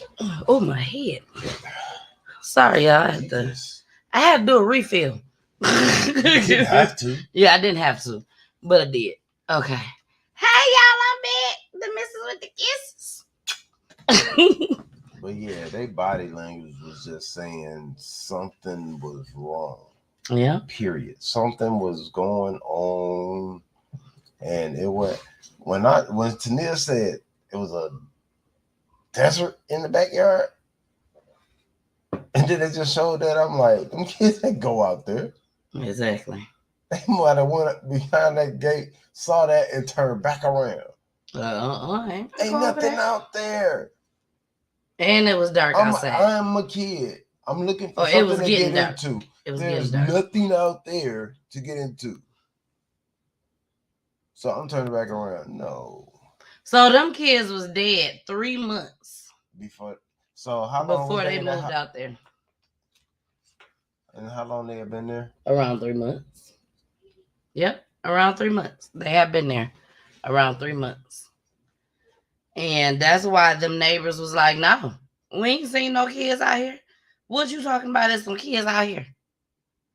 But we finna look for them. But that's what I was saying. If their kids is at grandma's house, why their kids are not at grandma's house? Because the kids was dead already. That's why. I mean, that's facts. That's why. I'm just saying, without knowing, what I'm saying, everything that's going on, it's like, why would you send your children to your grandparents' house and have your adopted children not go?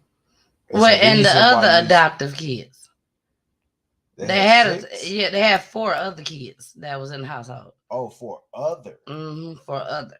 So they sent all 4 of them away. And the crazy part about that part? Let me tell y'all, I'm gonna let y'all just see it. Please. Here we go. Meantime, the case of Orrin and Orson West has prompted the birth mother of 2 unrelated children in Kern County's foster care system to step forward with concerns of her own. 17's Robert Price spoke to the parents of 2 other boys who they say are lost in the system. With the adoptive parents of young Orrin and Orson West now accused of their murder, another set of parents whose children were put in the care of the same people are asking, what about their sons? Virginia Williams says she has not seen her sons, Guillermo and Eltero Parra, ages 8 and 10, for 5 years. And at some point, she says, they were placed in the foster care of Trezell and Jacqueline West. That's the couple charged Wednesday in the alleged murders of Orrin and Orson, ages 4 and 3, after more than a year of investigation that included combing the desert around the West's home in California City. By that time, DA Cynthia Zimmer says Orrin and Orson had already been dead for 3 months, which leaves Virginia Williams in anguish. Where are her boys? She and Israel Munoz, the boy's stepfather, say Kern County Child Protective Services isn't giving them any answers. We don't know where they are. I'm asking for proof of life. Proof of life, a phrase usually associated with kidnapping. Williams says a court official told her in confidence that her son's initial foster care placement was with Trezell and Jacqueline West, and that scares her. Been there 6 years now. They were adopted off. out in 2018 to the west. And then from there, I've seen and heard nothing from them. Kern County Human Services tells 17 News they can't comment on any aspect of Williams' story.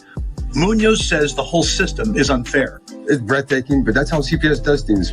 CPS will come in your house, they break up families that don't need to be broken up. Yeah. And then they give these kids away like they're puppies. I mean, where's our constitutional rights? Williams says the situation is part of a bigger issue, helplessness born of multi-generational incarceration. She says she was raised as a ward of the Los Angeles County court system from the age of 2. She has been to prison herself, and she says one of her sons, raised largely in foster care, has developmental issues that she fears will impact his life. And the chain continues. My father and my mother went to jail for prison for murder. And I've lived with my grandma. Being that I am awarded to the court, every child that I have, by law, they have the right to take. Because I am a state baby. And this is the flaw that we should fix today. Because just because we are victims and we had no mothers, that should not hold above our head. Guillermo and Electado Para, where are you? It's a simple question their birth mother would like an answer to. In Bakersfield, Robert Price, 17 News. A footnote here, just before airtime, DHS responded to our request for a clarification. We were told that the children of wards of the court or those who were once court-supervised minors are not subject to removal from their homes without additional cause. All right, y'all. So she keeping something out. So let me say this, okay? Mm-hmm. I have sources. I got some sources. Maybe my source to call in. I just asked my source to call in. But, because I was a little confused about this. I ain't gonna lie, I was a little confused. And I called this person, and I'm like, because I know this person works for the state.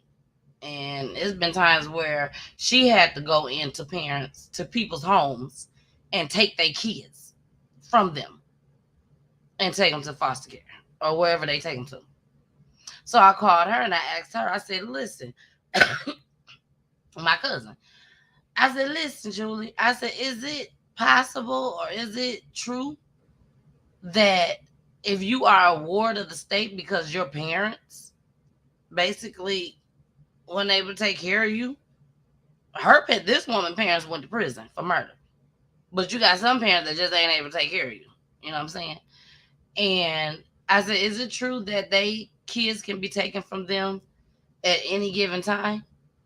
And she said, no. She said, that's not true.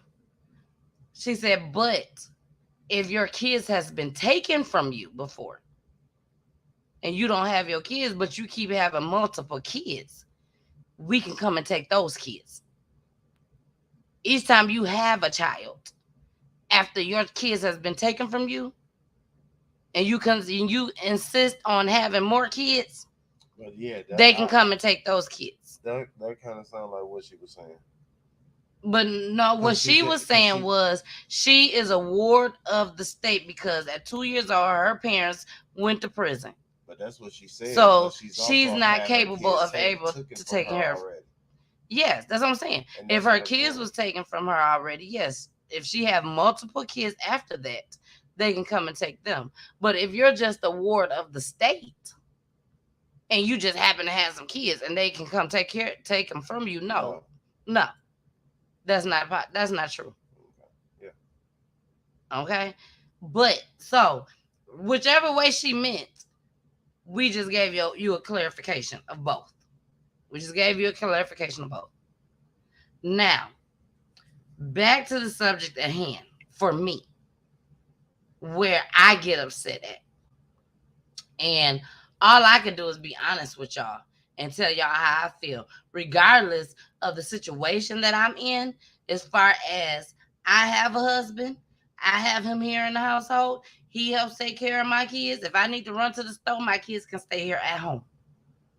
If I need to run to the doctor, my kids can stay here at home.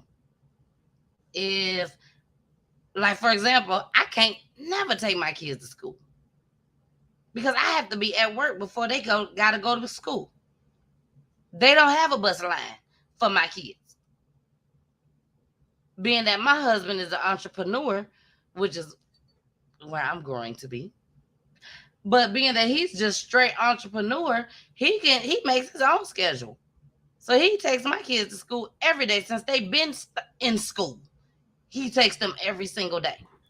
And if he got to pick them up, he go pick them up. But my issue is this. And I hope y'all don't get upset about what I'm about to say. If you do, I'm sorry, but I'm not. I wore my apologetic. Hold on, let me take this number down. If y'all want to call in, y'all call in now. I wore my unapologetic t-shirt. Y'all, my daughter done woke up. And she didn't even wake up. She was already woke. And now she's over here talking to her daddy. You know, daddy thinks not think, because she is. She's a princess. She's a princess. So she get to get away with stuff like this. And she will be on the show tomorrow. So, but I'm going to get into that. But this is my issue at hand. Take care of your kids.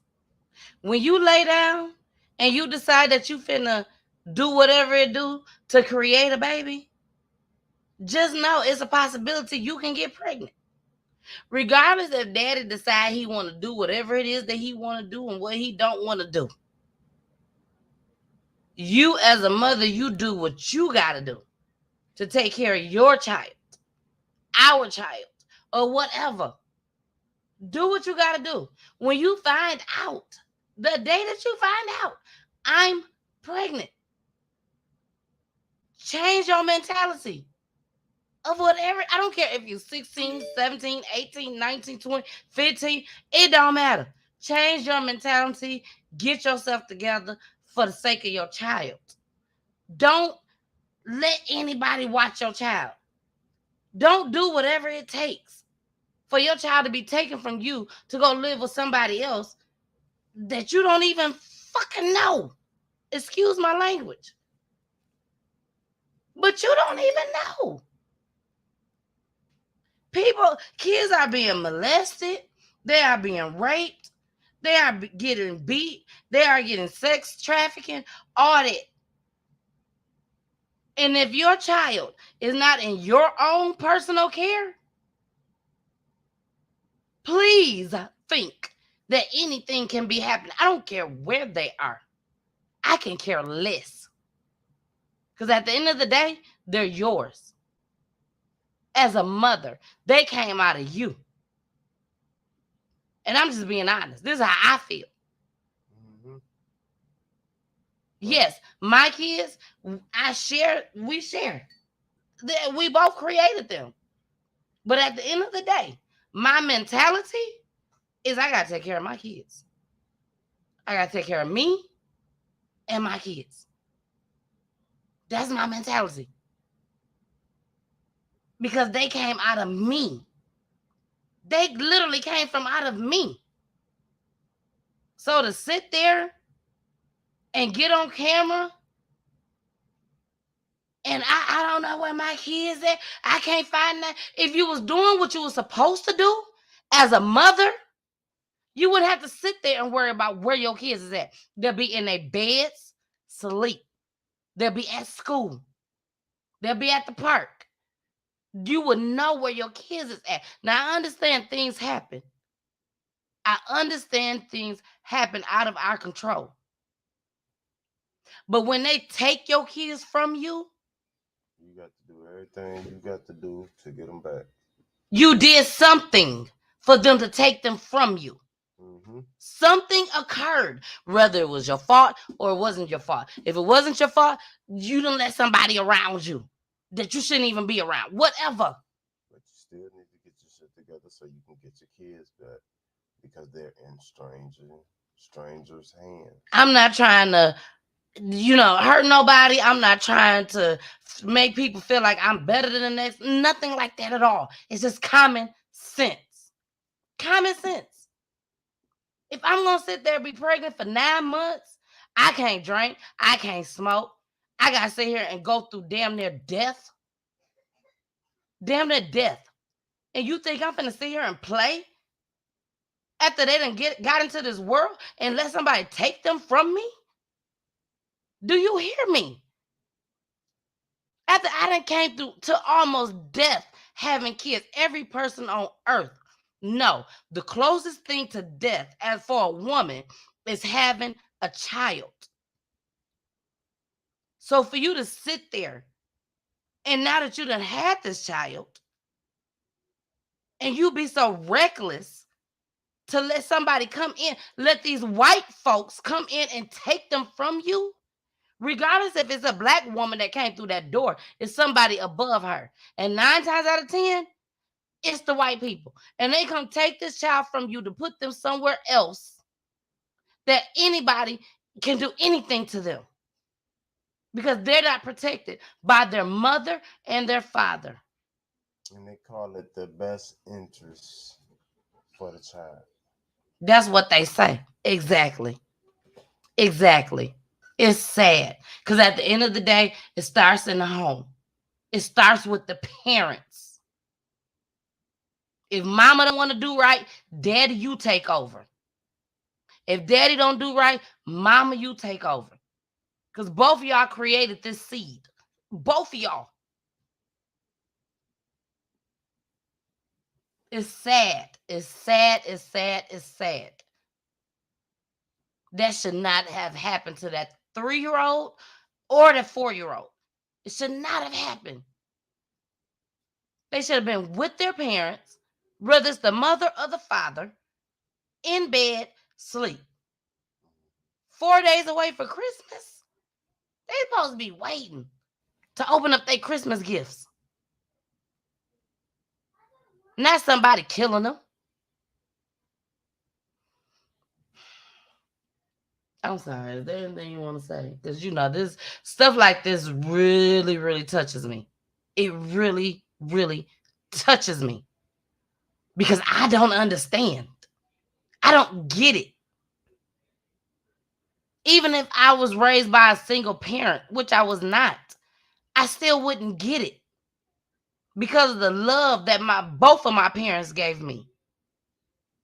People tell you all the time, well, all this happened in my life because the way I was raised up, this all I saw. Okay, well, if this all I saw, damn it, all I saw was love. All I saw was love. That's it.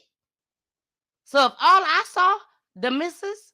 Tennille, whatever you want to call me, if all I saw was love, then damn it, I don't understand stuff like this. It don't make sense. As much as I love my kids, there's no way possible that I would let anybody coming through this door and take my kids because I'm being reckless. There's no way. There's no way. There's no way. Fred said it's everywhere. My question, how do we eradicate, thank you, baby, eradicate this child molestation? I was raped by a family maid when I was 8. I'm over it now, but there are so many kids out here who still live in this depression. Fred, I appreciate you for saying it. Sorry to hear that, Fred. So sorry. So sorry. It's hard. It's hard, man. It's something that it can happen anywhere by anybody. Your daddy could do it. Your mama can do it. Mm-hmm. Your aunts can do it. Your cousins can do it. Uncles, anybody can do Uncle it. Candy. So Uncle Candy. When you trust somebody, Candy and man. then this is what happened. It's messed up. So to eradicate it, it's hard. It's hard. Yeah. Thank you, Tika. The ones that love them, you just need to keep them around them. And if you one of them people, join the club and watch over them just the same. I mean, you can't do nothing but trust people that you love and ain't gonna do nothing like that. But again, you don't know. You don't know. You don't know. So, you gotta put your trust. You gotta be able to figure out on your own and know that people move in some really fucked up ways. When I just showed y'all that story about Zion Foster at the beginning of the show, and I told y'all it was an update. This woman This boy sat there and said when they called him and contacted him, tried to ask him what was going on, the mama called him. He said, I ain't seen her in 3 years. He literally said, I ain't seen her in 3 years. And the mama was like, nigga, I just hugged you in the driveway. I gave you a hug in the driveway. What do you mean you haven't seen her in 3 years? Just imagine as a mother, when she heard him say that and she haven't seen her child, and you tell me you haven't seen my child in 3 years. Just imagine how her heart just touched her feet and her back. That's when he will get assaulted. That will be the time he will get assaulted. I'm telling y'all, it's a crazy, scary world. My kids don't go spend a night with nobody but my mama and my daddy, they grandparents. That's it. So Fred, that's eradicated. But again, you know what I'm saying? What happened when Papa, Daddy-O, decided he wanted to touch on this baby girl? You know, but he better not. I know he won't. I trust that he won't. But exactly. All I'm saying is, it's some, like you said, it's some people that their own daddy did it. So you you said a grandparent. Yeah. You know, but it's some people out there who daddy did. When I say grandparent, imagine this: that same grandparent did it to their child. So, or it was done to them. Dad done done it to you. Now you done had a baby. Now you're doing it to her. A chain reaction? You know, it's all I'm saying is it's possible. Ain't nothing far fetched. We call it crazy. We look at it funny, but in hindsight and in reality, it's messed up, and it's hard to really trust who you want to trust. We trust who we want to trust. I trust my parents. We have our small circle of people who we feel like is really trustworthy. Now, that's what you will have to do to eradicate the situation.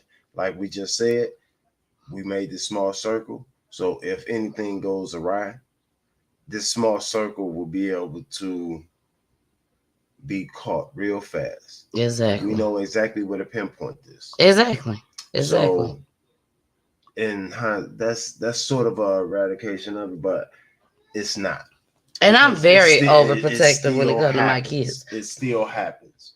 I'm very overprotective. Again, all you can do is keep a small circle of friends, family that you trust, that's close, that you keep tight to you, so that you know that these folks that you may have your kids with ain't messing with your kids. Tika, there's no way. Tika, my kids is 4 and 7 years old, and they have only spent the night with my mom and dad and with my mother-in-law.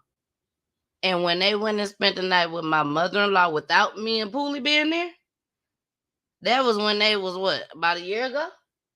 When we went for Tiffany, yeah, when we went for Tamaria's funeral.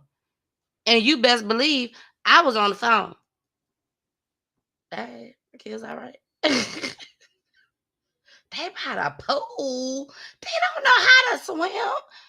They need to get away from the pool. They need to get you know, his mom, Poolie mama sent me a video of one of the kids, I think it was Trey, jumped in the pool. I was like, and it was a kiddie pool, but he jumped in from off of the slide or whatever it was that was going in the pool. I was, oh my gosh, I'm ready to go get my kid. But I was like, no, I can't. She's just extra scary. I can be. Extra scary. They kids. Fred said, Big Poolie, my man. Facts. Yes, y'all. So we finna go ahead and get into our motivation for the night. But once again, you know, that story touched me like no other. Because they was only 3 and 4 years old. And then on top of that, They wasn't they kids. They could have went and gave them kids back whenever they wanted to. They could have been like, I can't do it no more. They ain't mine. Here, y'all can have them back. Even though it was gonna be some consequences behind it. Do adoption work like that? I don't know, but that's what I said. It could have been some consequences behind it. But even if it didn't, they would have respected they should and understood. It should be just like when the mother The of girl- the child drops off the baby somewhere. When they went to the restaurant, when the little girl, the woman, the little girl, yep, little girl went to the restaurant, had just had a baby. The umbilical cord, I think, was still on the baby, and she walked into the restaurant and asked the people at the counter for help. She said, "I need help." One of the women that was there just eating, dropped her coat, gave the baby the coat, wrapped the baby up. She started checking the baby, and when she started checking the baby, the mama did this. Was gone. Out of there. But just so happened, she was in the state. Whatever, I forgot what state it was because it was a while ago. But she was in the state where they had it to where they had places where young women or anybody could bring their child. When you first have your child, within the first, I think 30 days or something, you could bring your child, give your child up. You won't have no charges against you, nothing at all, which I feel like is something that should be all over the world, and we wouldn't have clips that me and Poolie showed where the young woman took the baby, put it in the garbage bag, and tossed it in a dumpster like it was trash. Like it was trash. I couldn't even believe that happened. Yeah. Tossed that baby in there like it was trash. I mean, when I say threw the baby in there like trash, she actually slung I love you too, Fred. Yeah. I was like, yo, that's crazy. I couldn't. Tika, it's so hard to trust people. It is. It is. I mean, I've literally had close friends that I had to tell, your child can spend that at my house, but no, my child can't spend that at yours. Sorry. Now, either you're going to still be my friend or you're not going to be my friend. Because at the end of the day, they going to still be my kids. And I still got to take care of them. I still have to raise them to be great citizens of the United States of America. Once you turn 18, you on your own. You do what you do. But until you turn 18, I'm responsible for you. I have to make sure that you make it to 18 when you decide you want to walk out my door and say, I'm doing it on my own. Or I'm doing it with my boyfriend, or I'm doing it with my girlfriend. We're going to do it together and make our own family. Until then, and you turn 18, I got to make sure you're good. That's just how I look at it. I don't know how other people look at it, but that's how I look at it. So here's our motivation for here tonight. it is. Listen to me. Once you realize who you are, you stop operating in desperation. You stop saying yes to stuff you ain't supposed to be saying yes to. So here's my big problem with a lot of y'all is your belief system is off. Like, everybody can see how sweet you are. People are commenting on, you could do this and you could do that, and you the only one ain't caught up with it yet. Gee, why you always on beast mode? I'm shocked more people are on beast mode. There are people who living from check to check and they comfortable. It's the weirdest thing to me. I'm like, boo, you broke. And you broke on several levels. We're not talking about Sally Mae. You still owe your grandma. We're talking about you need to cash your grandma out.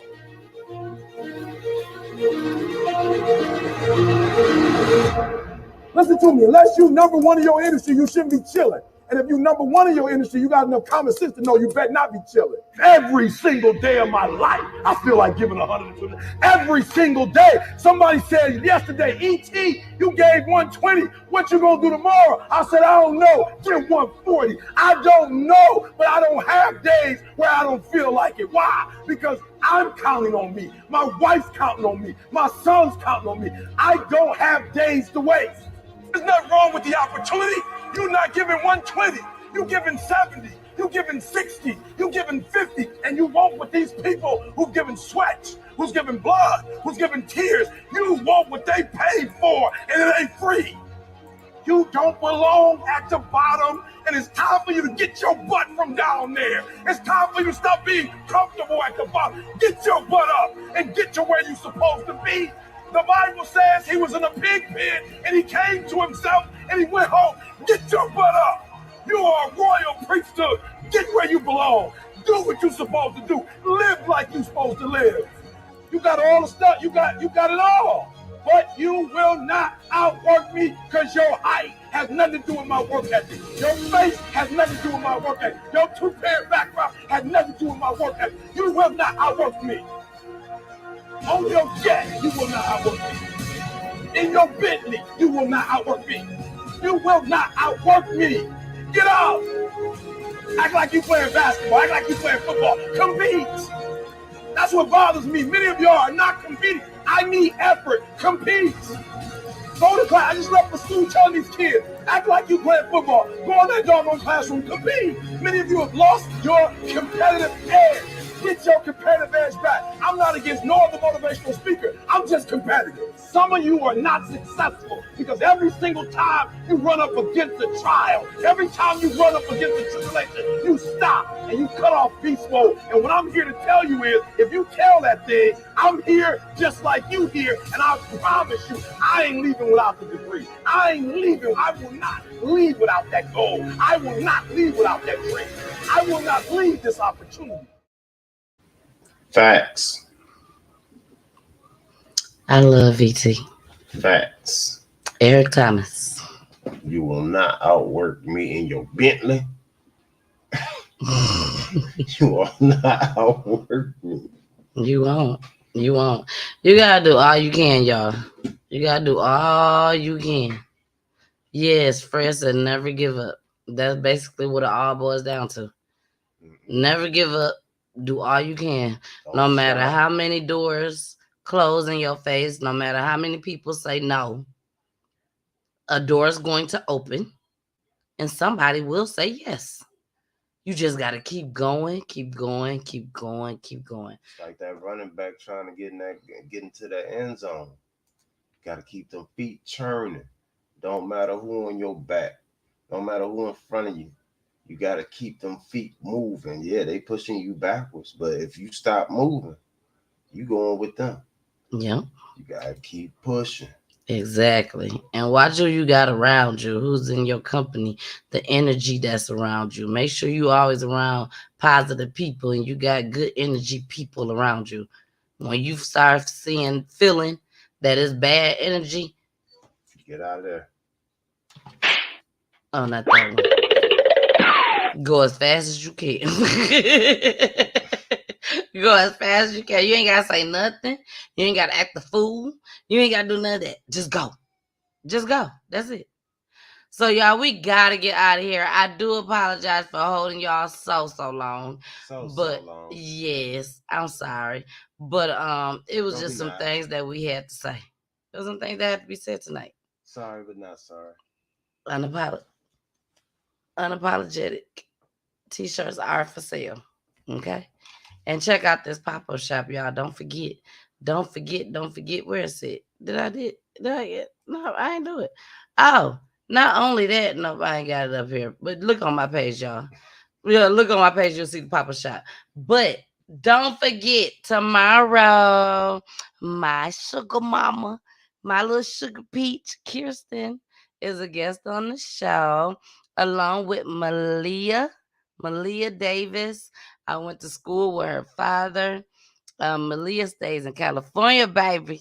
California. Hey, she down there with. Hey.